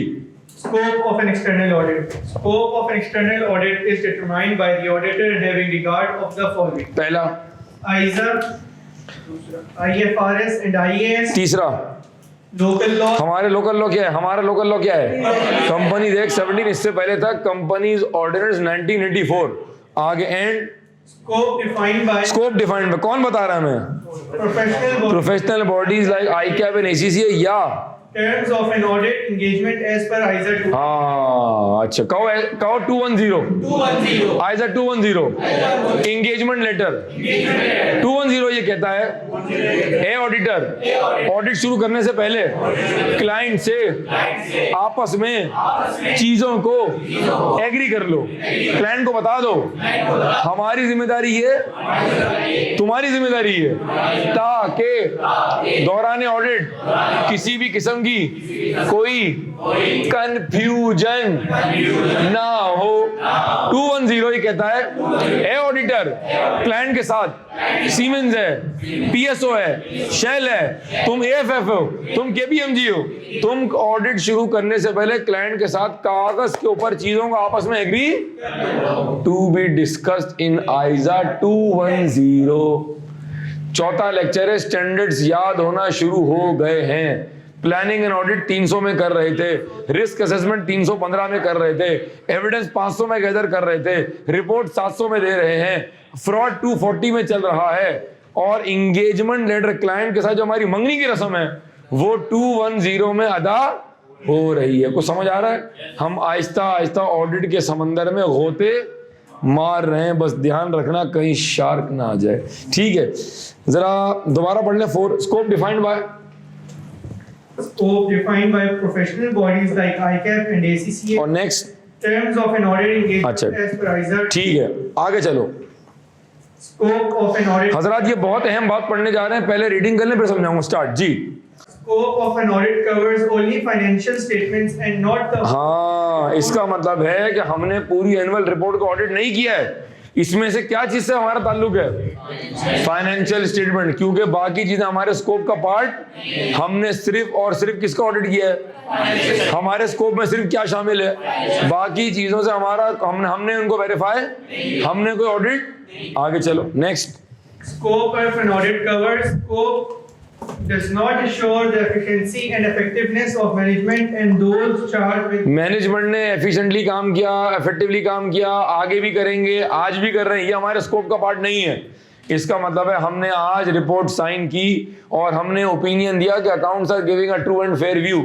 6 महीने बाद जो सीओ साहब थे, सीएफओ साहब थे, वो बेईमानी पे उतर आए, 2 नंबरी पे उतर आए, कंपनी की वाट लगा दी, 2 साल में कंपनी बेच बाज के फारिग हो गए। ये हमारी जिम्मेदारी, क्योंकि हमने उनकी ईमानदारी और मेहनत का और हार्ड वर्क का और डेडिकेशन का कोई ठेका।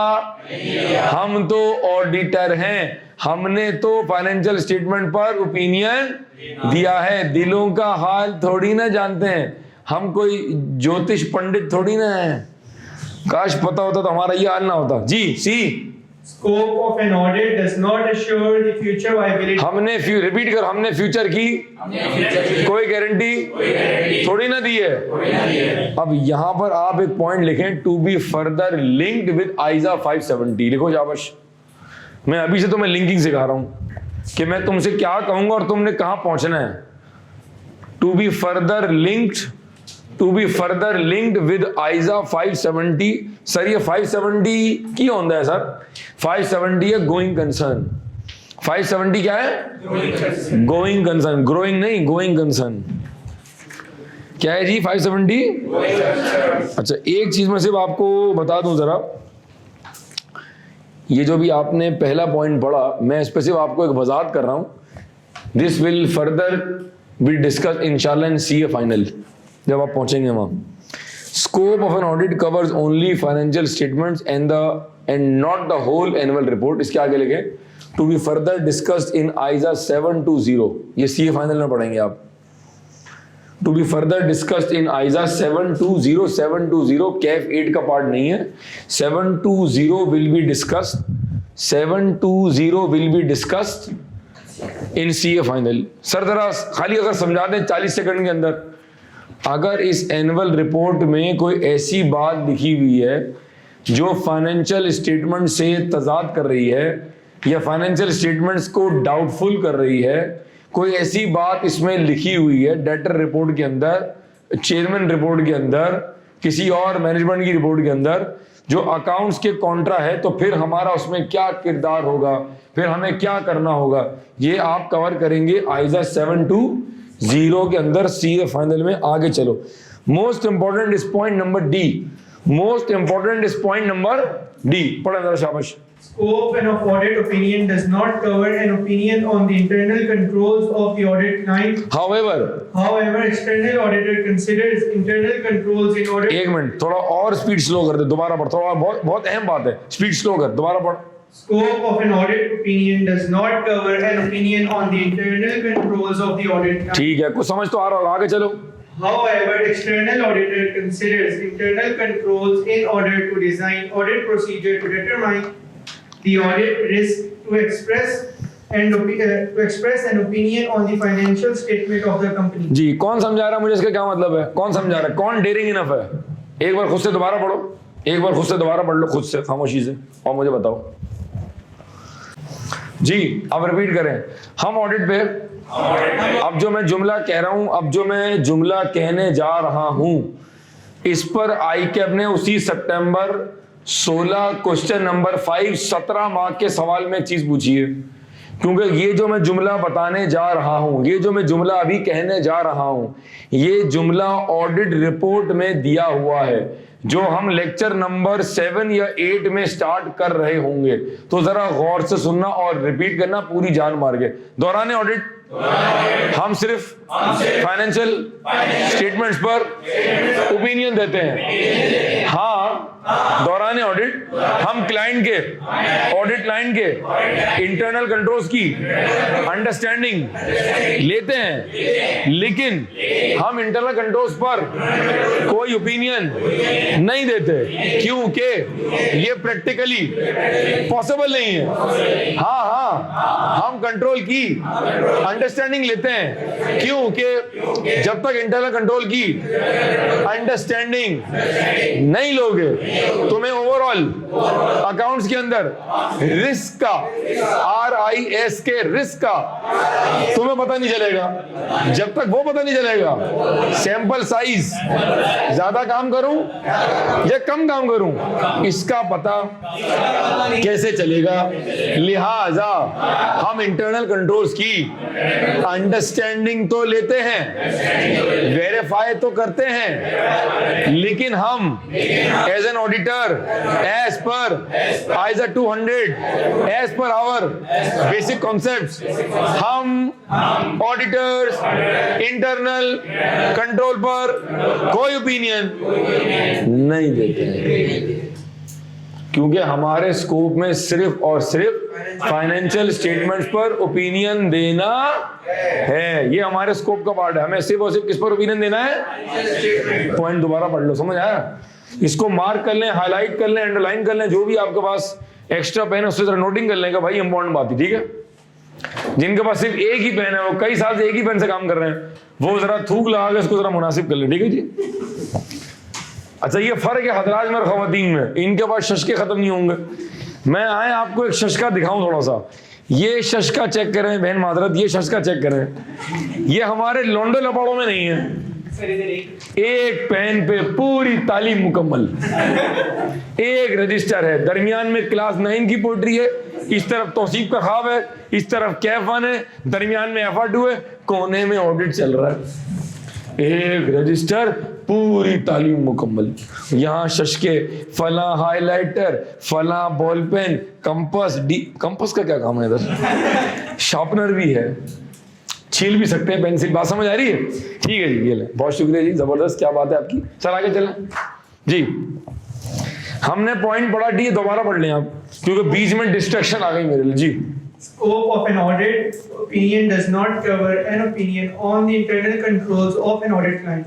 However, external auditor considers internal controls in order to design audit procedure to determine the audit risk to express an opinion on the financial statement of the company. ठीक है जी। E. Scope of an audit. अच्छा एक minute, देखिए जहां audit covers है वहां scope मत लगा, वहां वो पॉइंट कंप्लीट है। Audit covers, Audit covers additional matter. Additional matter, audit में ये भी करना है, ये भी करना है। SECP ने कहा है आपने फला कंपनी के केस में ये भी अकाउंट्स भी ऑडिट करना है, और आपने ये भी बताना है, और आपने इस पे भी रिपोर्ट देनी। अब ये क्या हो गया? फरमाइशी प्रोग्राम। अब ये क्या हो गया? ये फरमाइशी प्रोग्राम कहां से आ रहा है? पढ़ो। Audit covers additional matters only if local laws and regulations require the auditor to do so. ठीक है जी, आगे चलें। Scope of an audit covers performing audit procedures to obtain sufficient appropriate audit evidence. बड़ा प्यारा वर्ड है, पूरी class जरा यहाँ देखें, हमेशा रिपीट करें। Sufficient appropriate audit evidence, sufficient appropriate audit evidence to be covered in ISA 500। कहाँ कवर करेंगे? ISA 500 में, जो तुम्हारे ऑडिट के सब्जेक्ट की रीढ़ की हड्डी है, बोले तो स्पाइनल कॉर्ड है। जिसको ऑडिट पे ग्रिप करनी है उसकी रीढ़ की हड्डी मजबूत होनी चाहिए। लड़के बात पिक कर रहे होंगे। चले जी, पॉइंट नंबर अब दोबारा पढ़ लें जी। जी, Scope of an audit covers performing audit procedures to obtain sufficient appropriate audit evidence to verify financial statements. ठीक है जी। नंबर जी, Scope of an audit covers evaluating the appropriateness of accounting policies and reasonableness. ये बड़ा प्यारा word है, reasonableness. यार आप ना मुझसे रीजनेबल बात करें, ये करिए सर वो मुझे ना चाय पिलवा दें आप, अच्छा पी लो आगे चाय। सर अगर आप बिरयानी के साथ रायता और बर्फ वाली स्टिंग अगर साथ में अगर कुल्फी कर रहे हैं, यार आप ना जरा रीजनेबल बात करें, केनस में आई हुई हो, होटल में नहीं आई हुई हो। सर अगर जूस मंगा दे और साथ में अगर क्लब सैंडविच कर दें, अगर आधा किलो ब्रोस्ट कर दें और साथ में कुल्फी कर दे, अगर एंड में गोला गंडा हो जाए, ओ भाई हेलो ओ भाई कहाँ आया हुआ है? रीजनेबल बात करो। सर चाय पिलवा दे, साथ में सुपर के बिस्किट मंगा दे, क्योंकि मैं बचपन से बिस्किट डिबो के खाता हूँ। हाँ ये रीजनेबल बात है।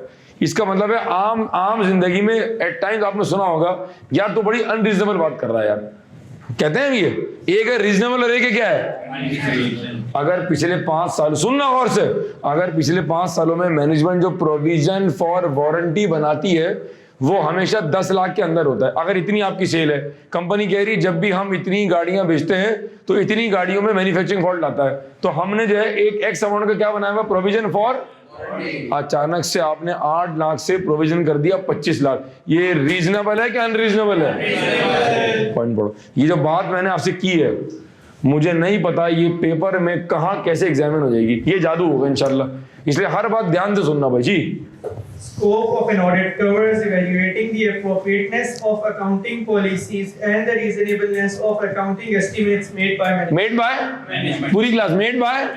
ये जिम्मेदारी किसकी है? आओ इसी बात पे बेसिक रिवाइज करते हैं। आपकी जिम्मेदारी कुछ और है, हमारी जिम्मेदारी कुछ और है। आप बोले तो मैनेजमेंट, आप बोले तो दोस्त चार्ज विद कंपनी की मैनेजमेंट की जिम्मेदारी और है, हमारी एज एन ऑडिटर जिम्मेदारी हम आपके स्कोप में नहीं आएंगे और आप हमारे स्कोप में। अकाउंट्स बनाने की जिम्मेदारी, इंटरनल कंट्रोल इंप्लीमेंट करने की जिम्मेदारी, अकाउंटिंग पॉलिसी सेलेक्ट करने की जिम्मेदारी, एस्टिमेट लेने की जिम्मेदारी हमारी जिम्मेदारी ऑडिट करने की है और ये इंश्योर करने की है जो तुमने एस्टिमेट बनाए हैं क्या वो रीजनेबल हैं या नहीं। आप हमारे डोमेन में नहीं आएंगे और हम आपके डोमेन में नहीं आएंगे। हजरात ये हमने स्कोप कवर कर लिया अल्हम्दुलिल्लाह।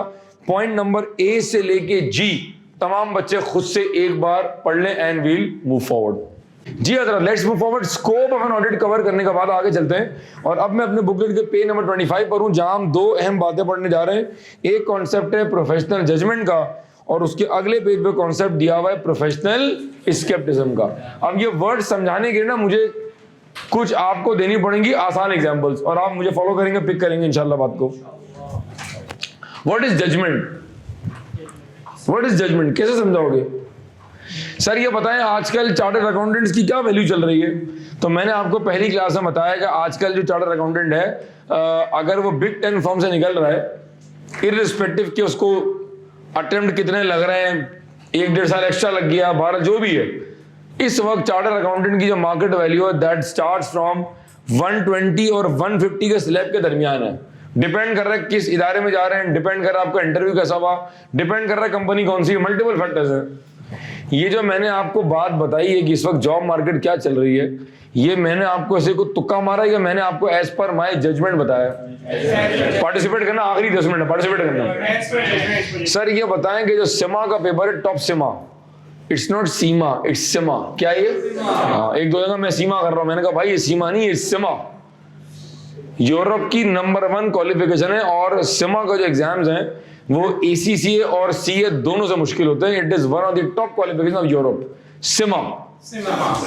इसका जो टॉप सिमा है, लड़के ने सवाल किया सर ये टॉप सिमा कैसे पढ़ते हैं, इसकी तैयारी कैसे होती है, जरा थोड़ा सा गाइड करेंगे आप? जब मैंने सिमा नहीं किया हुआ, जब मैंने सिमा नहीं पढ़ाया हुआ तो मैं आपको इस पे गाइड नहीं कर सकता। मुझे ऐसा लगता है कि मुझे इस पे कमेंट नहीं करना चाहिए क्योंकि मेरी जजमेंट यहाँ पर नहीं अवेलेबल है।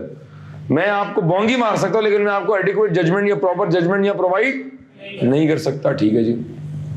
सर ये बताएं कि इस वक्त कोविड के बाद दुबई में या बहरीन में या दोहा में या जिद्दा में या रियाद में इस वक्त सर हमारे CA की क्या वैल्यू चल रही है? ठीक है जी। अगर मुझे पता होगा, अगर मेरे पास डोमेन नॉलेज है तो मैं आपको उस पर अपनी जजमेंट दे दूंगा। ठीक है। कैफ ईट जितने लोग यहाँ बैठे हुए हैं, आसान है मुश्किल है? एक एक करके जिससे पूछूंगा बताएगा ये पेपर आसान लग रहा है मुश्किल है? आसान है मुश्किल है? अभी तक का वर्ड ना इस्तेमाल हो, अभी तक जो तुम्हारा वो अभी तक ही होगा ना, कॉमन सेंस है। ये क्यों बोल रहे हैं अभी तक? ये तो इंप्लाइड है कि अभी तक ही होगा। आसान है मुश्किल है? आसान है मुश्किल है? आसान है मुश्किल है? ठीक है, आसान है मुश्किल है? आसान है मुश्किल है? ये हर बंदा अपने हिसाब से मुझे क्या दे रहा है अपनी, ये हर बंदा मुझे अपने हिसाब से क्या दे रहा है? जो ऑनलाइन बच्चे हैं, जिब्रान, बासित, वनीजा और पता नहीं बहुत सारे। जी आसान है मुश्किल है? टाइप करें शाबाश। ये जो आप मुझे बता रहे हैं ये क्या है?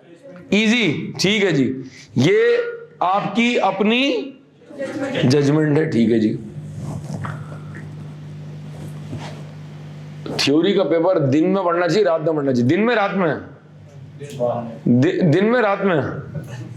कह रहे शाम में। दिन में, रात में? दिन में, रात में? दिन में, रात में? दिन में, रात में? कह रहे पढ़ने की जरूरत क्या है? दिन में, रात में? दिन में, रात में? ये आप मुझे क्या बता रहे हैं? ये आपकी अपनी अपनी क्या है? आवाज में जान नहीं आ रही। दोपहर का टाइम है, नींद का टाइम है, भूख का टाइम है, मैं भी आपके साथ ही खड़ा हूँ। सुबह 10 से मैंने भी ये 2-3 कप कवाई की है, मैं भी आपके साथ ही खड़ा हूँ, कोई मसली बात नहीं है। मैं क्वालिफाइड हूँ, आपने क्वालिफाई करना है भाई। ठीक है जी। ये आपने मुझे क्या दी अपनी? आखिरी सवाल करता हूं मैं, ग्रुप स्टडी के इंडिविजुअल स्टडी? कह रहा पूरा काफिला चाहिए मुझे तो। 2 लड़के उसमें सुट्टे का पूछे, 2 चाय का पूछे और 1 लाएगा सुपर, क्योंकि बिस्किट हमने, जो बात है इस पे हमारी कौन कॉम्प्रोमाइज नहीं कर सकती यार। खाली रूखा बिस्किट मजा नहीं आता। मसला है कि वो जब डुबोते ना तो आधा अंदर। ये अजीब सा, ये इनहेरेंट ऑडिट तुम्हारे अतराफ में है, तुम्हारे घर में है, तुम्हें नजर नहीं आ रहा। बात समझ आ रही है? यार मेरे अब्बा बड़े सख्त है, अजीब से, क्या करें? चेंज कर ले, क्या करें? ये जो तेरे अब्बा सख्त है, ये तेरे घर का कंट्रोल एनवायरनमेंट है। अब्बा कहते हैं कि ईद की नमाज मेरे साथ पढ़नी है और नाश्ता मेरे साथ करना है, और जो इतवार को 10 के बाद उठाए उसकी मैंने फेंटी मारनी। यार मेरे घर के वो बड़े सख्त हैं, इंटरनल कंट्रोल्स।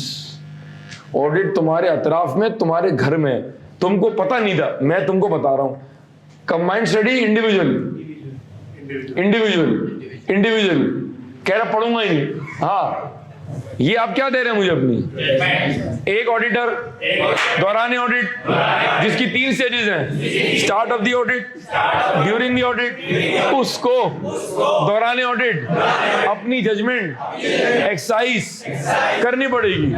अगर दौरान ऑडिट एक ऑडिटर फाइनेंशियल स्टेटमेंट्स को वेरीफाई करते हुए अगर जजमेंट यूज नहीं करेगा तो ये रिस्क है कि ऑडिट में कहीं भंड हो जाएगा, कुछ चीजें ओवरलुक हो जाएंगी, जिसके नतीजे में ये रिस्क है, ये पॉसिबल है, ये हो सकता है कि we might end up giving a wrong opinion. A auditor, दौरान ऑडिट जजमेंट एक्सरसाइज कर, start of the audit, during the audit, end of the audit. Audit junior की जजमेंट बेहतर के जॉब इंचार्ज की? जॉब इंचार्ज की बेहतर के manager की? मैनेजर की बेहतर के पार्टनर की? इसीलिए audit report is signed by the engagement partner only, क्योंकि ये वो बंदा है जिसकी ऑडिट टीम में जजमेंट सबसे ज्यादा बेहतर है। ये जजमेंट कहां से आई? नाहिद से ली है। ये जजमेंट कहां से आई? इम्तियाज से ली है। नहीं, ये जजमेंट क्वालिफिकेशन से आई। ओवर द इयर्स, ऑडिट पर ऑडिट, ऑडिट पर ऑडिट, आर्टिकलशिप की मुख्तलिफ क्लाइंट्स की है। 1 साल में कभी 4 क्लाइंट्स की है, कभी 6 क्लाइंट्स की है, ज्यादा की है। ओवर द इयर्स ऑडिट करते करते, ऑडिट करते करते वो जजमेंट चमकती गई, निखरती गई, संवरती गई। लिहाजा this judgement is essential, mandatory, required, जरूरी है टू कंडक्ट एन ऑडिट। अगर ये जजमेंट ऑडिट से निकाल दोगे तो तुम्हारा ऑडिट करने का रिस्क छा गए आप, छा गए आप। बेसिकली मैं छा गया हूँ, ठीक है। क्या समझाया मैंने? चलिए आखिरी एग्जांपल देता हूँ उसकी, ठीक है, फिर आगे बढ़ते हैं स्केप्टिज्म, फिर वाइंड अप करते हैं। इन तीनों को मैंने बाहर भेजा, मैंने कहा जरा बाहर जाओ और मौसम का हाल बताओ, दिल का नहीं आसमान का। पहला वाला गया, आधे घंटे में आया, आधे घंटे बाद आया। मैंने कहा था मौसम का हाल देखा, पता नहीं कौन सा मौसम देखने चला गया ये। आधे घंटे बाद आके कह रहा है सर तेज हवाएं चलने वाली हैं और मशरिक से तूफानी बादल आ रहे हैं, उसके बाद थोड़ी देर में ओले पड़ेंगे और सख्त सर्दी पड़ेगी। मैंने कहा बेटा तू बुखार चेक करा, तू ठीक नहीं है, तू यहाँ शाबाश साइड में आ जा। निकल लिया। दूसरा गया, 10 मिनट में आ गया, कह रहे सर परिंदे नीचे की तरफ परवाज कर रहे हैं, काले बादल आने वाले हैं, थोड़ी देर में ओले पड़ेंगे मोटे मोटे वाले। मैंने कहा बेटा आप ना इस तरफ जाओ, यहाँ डॉक्टर ईसा लेबोरेटरी है, आप भी चेकअप कराओ, आप ठीक नहीं हो जाओ। ये गया, 2 मिनट में आ गया, कह रहे सर मौसम बज़ाहिर तो ड्राई रहेगा, हाँ कुछ मतला अबर आलूद है, काले बादल तो है, लेकिन मौसम खुशगवार रहेगा और आइंदा 2 हफ्ते तक बारिश की कोई पेशन कोई नहीं है। मैंने कहा सांस तो ले ले। मैंने कहा यार ये बड़ा एक्यूरेट बात कर रहा है। मैंने कहा भाई तू कौन है, तेरा क्या सीन है? कह रहा सर वो मैंने गर्मी की छुट्टियों में महकमा मौसमियात में इंटर्नशिप की थी, तो मुझे कुछ चीजों का आइडिया है। मुझे बताएं इन तीनों में से मौसम का हाल बताने का किसका डोमेन नॉलेज ज्यादा है? पहला, दूसरा, तीसरा? क्यों के उसके पास तजर्बा भी है, डोमेन नॉलेज भी है। यही चीज ऑडिट में अप्लाई हो रही है। प्रोफेशनल जजमेंट, ये वो जजमेंट है ओवर द इयर्स, क्वालिफिकेशन से ऑडिट करते करते तजर्बे से निखर गई, संवर गई। ये वो जजमेंट है जो सबसे ज्यादा उस बंदे के पास है जिसे हम कह रहे हैं एंगेजमेंट पार्टनर, क्योंकि वो टीम में सबसे ज्यादा एक्सपीरियंस बंदा मौजूद है। बात समझ आइए? होल्ड कीजिएगा जरा। Lecture number 4, Kaif 8 audit and assurance. Pass papers आपके सामने दोबारा पेश कर रहा हूं और मैं आपके सामने पढ़ने जा रहा हूं ICAP का सवाल मार्च 2013। चाहे तो निकाल लें, बेशक ना निकाल लें, भरोसा कर लें। Trust in me, trust in me. कोई बता सकता है ये गाना किस मूवी का है? ये गाना जंगल बुक के अंदर वो जो सांप था उसने मोगली को कहते हुए कहा था। बाहर देख लीजिएगा, ठीक है जी। ऐसी नहीं देखते हैं आप? टॉम एंड जेरी देखते हैं आप? ठीक है जी।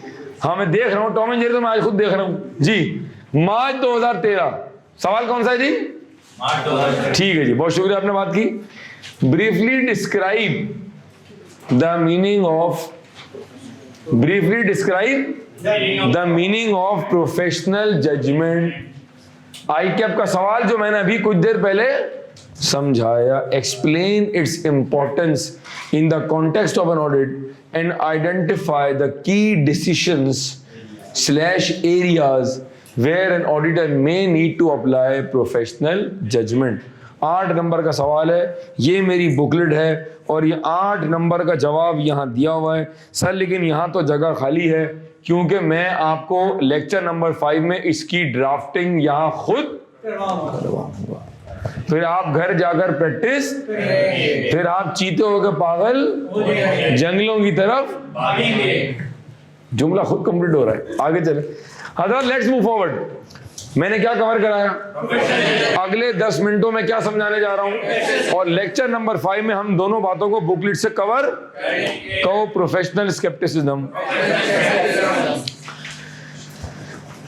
जब मैं पहली बार क्लास 6 के अंदर सिगरेट पी के घर आया तो पता नहीं आधे घंटे में मुझे अम्मा ने चंबा कैसे मार दिया। मैंने मुंह धोया, मैंने कुल्ली करी, सिगरेट छुपाई, माचिस मैंने बाहर फेंका। उस जमाने में सॉफ्टवेयर नहीं आई थी, पैक्सी हुआ करती थी, 8 आने की 4 या 1 रुपए की 6, पता नहीं, बहरहाल पुरानी बात है। फिर मैंने कहा अम्मा, जब मैंने पिट लिया, अम्मा का गुस्सा ठंडा हो गया। मैंने अम्मा से डिस्कस किया लाइक अ जेंटलमैन। मैंने कहा मॉम आपको कैसे पता कि मैं सिगरेट पी गया? कह रहा है मैंने तेरी आंखों में पढ़ लिया दाल में कुछ काला है, तेरे चेहरे पे लिखा था तू को गलत काम करके आ रहा है। मुझे पता नहीं था, सिर्फ मैं तेरे करीब आई हूं, बाकी भपका तूने खुद मारा है। और मैं चंबे के लिए मेंटली तौर पर तैयार थी। बेटा आई लव यू डार्लिंग। मैंने कहा अच्छा अम्मा। ये जो अम्मा ने मेरी सिगरेट पकड़ ली कि यार मैं सिगरेट पी गया हूं, ये अम्मा के अंदर अल्लाह पाक ने बिल्ट इन क्या रखा हुआ था? वालिदैन हमारी मुश्किलात को जज कर लेते हैं। तो तुम्हारा रिजल्ट आया और वही हुआ जो सबके साथ हुआ है, तुम फेल हो गए। और वही हुआ जिसका डर था, तुमने रिजल्ट अम्मा अब्बा को नहीं बताया, उनको हल्का हल्का सा आइडिया था। तुम अम्मा के सामने नाश्ते की टेबल पर बैठ गए और वंस अगेन बिस्किट को चाय में डिबो डिबो कर, इस बार एक ऐसा हादसा हुआ कि अम्मा ने पिक कर लिया, बिस्किट पूरा ही चाय में चला गया, क्योंकि तुम्हारे हाथों में उस टाइम कंट्रोल नहीं था। रिजल्ट जो आ गया था, अम्मा ने कहा क्या हुआ, फेल हो गए। मैंने कहा अम्मा आप बहुत नोटी हो गई हैं। अम्मा ने कहा नोटी नहीं हूं, ये मेरा क्या है जो अल्लाह ताला ने वालिदैन बनने पर मुझे इनहेरेंटली बाय डिफॉल्ट दे दिया है कि मैं तेरा चेहरा पढ़ के बता दूंगी कि दाल में कुछ या पूरी दाल ही। ठीक है जी, बात पिक कर रहे हैं आप? 25 साल से मैं एक ही सब्जेक्ट पढ़ा रहा हूं, आपका चेहरा देख के मैं पकड़ लूंगा कि आप क्लास में हैं या कहीं और हैं। कुछ बच्चे क्लास में हैं लेकिन वो दिमागी तौर पे किसी आला मुकाम पे फायज हो चुके हैं और वो एक ऐसे मुकाम पे चले गए जहां से वापसी मुमकिन नहीं है। अब वो क्लास के बाद ही आएंगे। सुबह F8 की क्लास थी, अब मैं देख रहा हूं, मैं पढ़ा रहा हूं और एक बच्चा फ्रंट सीट पर बैठकर मतलब उसकी हिम्मत देखें, यूं चल रहा है। मैं समझ गया 2 हाथ जा रहे हैं, 3 हाथ आ रहे हैं, 4 जा रहे हैं और वहां से पूरी बारात आ रही है। मैंने कहा यार मुबारक हो बॉस, तेरा तो काम बन गया है। सर आपको कैसे पता? मैंने कहा मैंने तेरा चेहरा पढ़ लिया है कि ना ये तेरी अम्मी है ना ही उसकी अम्मी है, वो खुद है, तेरे चेहरे पे लिखा हुआ है। ये मेरा क्या है? बात समझ आ रही? अब रिपीट करें, प्रोफेशनल स्केप्टिसिज्म, ये वो एटीट्यूड है, ये वो मिजाज है जिसकी बेस पर मैं क्लाइंट से, मुझे जहां डाउट होगा मैं क्लाइंट से पूछूंगा। मिसाल के तौर पे दिसंबर 31, 2020 मैं ऑडिट कर रहा हूं एक कंपनी का, नाम है उसका सीमेंस पाकिस्तान। मैंने ये देखा पिछले साल के मुकाबले में सेल्स एबनॉर्मल % से बढ़ गई है। मैंने ये देखा कंपनी के एडमिन एक्सपेंसेस X% से कम हो गए हैं। ऐसा लग रहा है दाल में कुछ काला है। ये अब रिपीट करो, ये सेल कैसे बढ़ गई? इंडस्ट्री नॉर्म में तो सेल कम हुई है, तो इस कंपनी की सेल कैसे बढ़ गई? क्या नई प्रोडक्ट लॉन्च की है, प्राइस कम की है, कॉस्मेटिक चेंज किया है? मुझे ऐसा लग रहा है कि ये सेल जेन्युइन नहीं है। ये जो मुझे एज एन ऑडिटर ये लग रहा है, this is called attitude of professional. मैंने एग्जांपल देनी है, बाकी काम आपने खुद करना है इंशाल्लाह। जब हम पुराने कैंपस में थे 2018 में हैदराबाद में, वो 300 गज का कैंपस था, वहां पे एक्सपेंसेस लिमिटेड थे, वहां पर क्लासेस छोटी थी, एक बड़ा हॉल था सिर्फ 200 बच्चों का, लाइब्रेरी छोटी थी, GCR ना होने का बराबर था, ब्ला ब्ला ब्ला। 18 में जब हम इस कैंपस में, नए कैंपस में शिफ्ट हुए, तो मेरे एक्सपेंसेस जो मंथली थे वो ड्रास्टिकली बढ़ गए। अगर 18 में KNS का ऑडिट होता और वो मेरे ऑपरेटिंग एक्सपेंसेस को देखता और वो मुझसे पूछता कि सर साजिद ये बताएं कि आपके एक्सपेंसेस जो हैं वो 17 के मुकाबले में 18 में बढ़ गए हैं, तो ये क्या वजह है? अगर मैं उसको ये बताऊं कि हाँ जी एक्सपेंसेस इसलिए बढ़ गए क्योंकि पहले कैंपस छोटा था, अब कैंपस बड़ा है, पहले खर्चे ये थे अब खर्चे ये हो गए, पहले कमरे 7 थे अब कमरे 14-15 हैं, तो क्या ये जस्टिफिकेशन उसके लिए रीजनेबल होनी चाहिए? यस। छा गए आप माशाल्लाह। 18 के अंदर ये मैं तुम्हें क्या समझा रहा हूं, फिर बताऊंगा कि आपने कॉन्सेप्ट कैसे पिक कर लिया और इसकी कल बताऊंगा ड्राफ्टिंग कैसे होगी। 18 के अंदर जो तुम्हारी कंपनी की पे रोल कॉस्ट थी, कौन सी कॉस्ट मेरे बच्चों? जो पे रोल कॉस्ट थी वो X अमाउंट की थी। सुनना खवातीन सुनिएगा, 19 के अंदर ना हमने कोई नई हायरिंग की, ना हमने बंदे अपॉइंट किए और ना हमने कोई इंक्रीमेंट दिया, क्योंकि कंपनी के हालात बड़े टाइट थे, cash flow was very tight. जब हम 19 के ऑडिट पे आए तो कंपनी की जो पेरोल कॉस्ट थी वो 25% से बढ़ गई। मैं अपने आप से बातें कर रहा हूं, सर आप कौन है? मैं इस क्लाइंट का ऑडिट टीम का जॉब इंचार्ज हूं और मैं अपने आप से बातें कर रहा हूं कि शायद इंक्रीमेंट दिया होगा, शायद मुझे कोई वहम हो रहा है, शायद बंदे रख लिए होंगे, कोई जेन्युइन वजह ही होगी, वरना क्यों बढ़ते? चलो ठीक है, क्लाइंट ने जस्टिफिकेशन तो दी है, लेकिन चलो ठीक है, हाँ शायद सही कह रहे होंगे, मेरे सुनने का मसला है। What the hell? क्या आपको इस कॉस्ट के बढ़ जाने का कोई क्लाइंट ने रीजनेबल जस्टिफिकेशन दिया है? नहीं। तो फिर मैं ये खुद से कैसे मान लूं कि हाँ ये नंबर सही बढ़ा है या ये नंबर सही वजह से कम हुआ है? दिस एटीट्यूड, ये जो मेरा सोचना कि दाल में कुछ काला है, ये नंबर कैसे बढ़ गया? कोविड का दौर था, मार्जिन तो कम हुए, तो इस क्लाइंट का मार्जिन कैसे बढ़ गया? कंपनी का जब कैश फ्लो टाइट चल रहा है तो फिक्स एसेट्स कहां से परचेस कर लिए? बैंक लोन तो बढ़ रहा है, इंटरेस्ट कम हो रहा है, पेरोल कॉस्ट पिछले साल के मुकाबले में बिला वजह इतने परसेंटेज से कैसे बढ़ गई जब आपके ऑपरेशंस का साइज वही है, नो चेंज, तो एडमिन एक्सपेंस कैसे बढ़ गए? मेरा ये सोचना, there is something wrong, this attitude, this सोच, these जज्बात are called attitude of professional। हजरत बात समझ आती है? एक काम करते हैं जी, लेक्चर नंबर 4 को वाइंड अप करते हैं बहुत ही इंटरेस्टिंग नोट के ऊपर।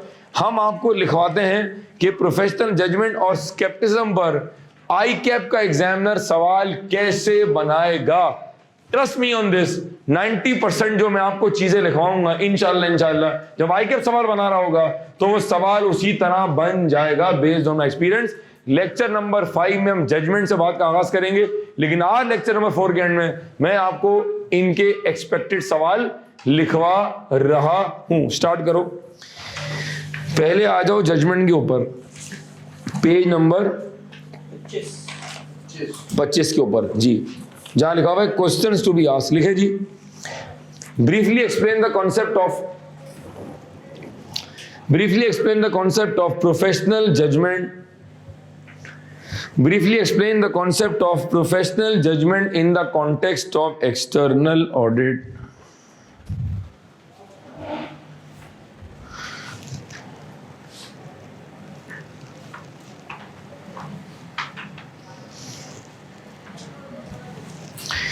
Briefly explain the concept of professional judgment in the context of external audit. देखो सर, एक बड़ा अहम सवाल सर, अच्छा हमारे ना परसेप्शन में है, चाहे तुम लोग के किसी ने जहनों में बैठा दिया कि आई कैप का हर सवाल ना मुश्किल ही आएगा। ऐसा नहीं है। मैं ऑडिट का टीचर हूं जिसने जिंदगी में सिर्फ यही काम का ऑडिट पढ़ा है मैंने। ऐसा नहीं है, ये गलत मिथ सेट हो गई है। 30, 35, 25, 40, 45, 50 नंबर स्ट्रेट फॉरवर्ड है यार, इजीली अटेम्प्टेबल है।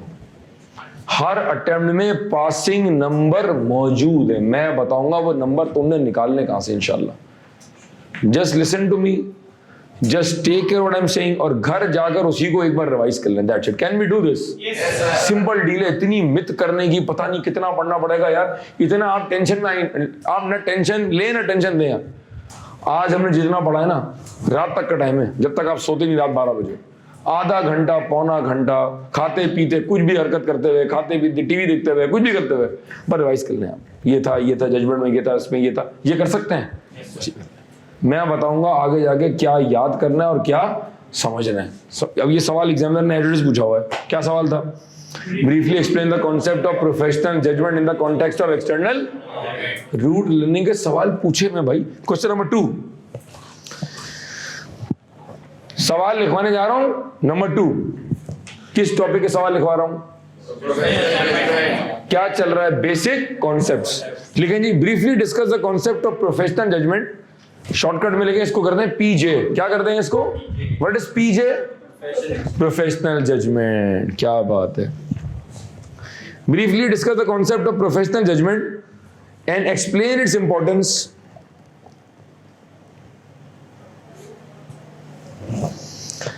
Briefly explain the concept of professional judgment and explain its importance and list the areas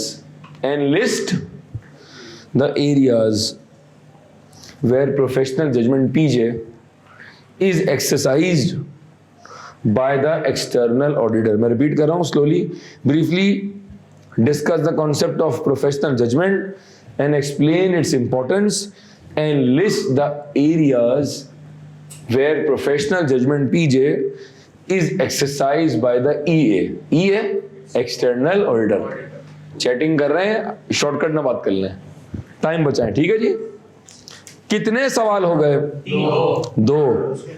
कितने सवाल हो गए? दो। थर्ड लिखो शाबाश, फिर ऑफ करते हैं class. Verifying various provisions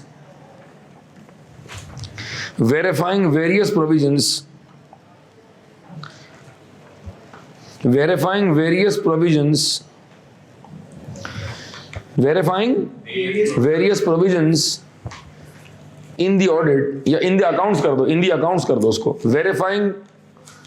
verifying various provisions in the accounts require the exercise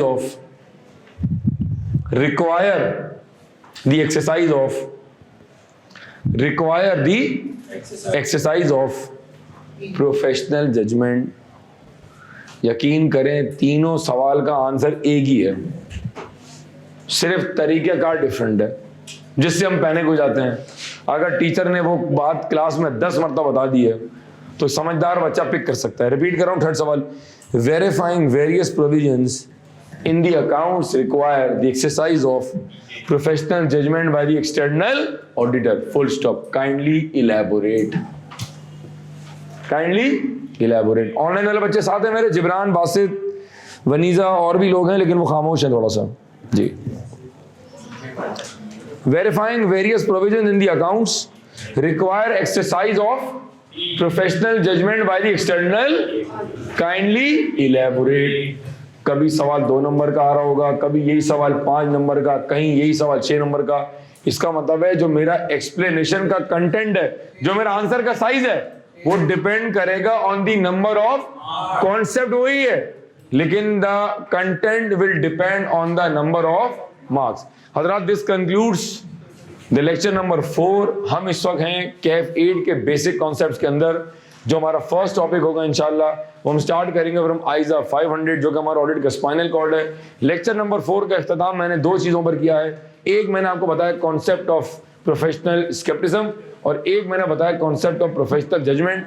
दोनों को मैंने समझाया है। लेक्चर नंबर 5 जो है वो प्रोफेशनल जजमेंट से स्टार्ट होगा। अगर अभी से बता दूंगा लेक्चर नंबर 5 में क्या होगा, ताकि आपका इंटरेस्ट बहाल हो जाए। हम पहले कवर करेंगे जजमेंट, फिर हम कवर करेंगे स्केप्टिज्म, फिर हम कवर करेंगे ट्रू एंड फेयर व्यू, और हम वर्ड डिस्कस करेंगे इंटरनल कंट्रोल। तो आपसे मुलाकात होगी लेक्चर नंबर 5 के अंदर।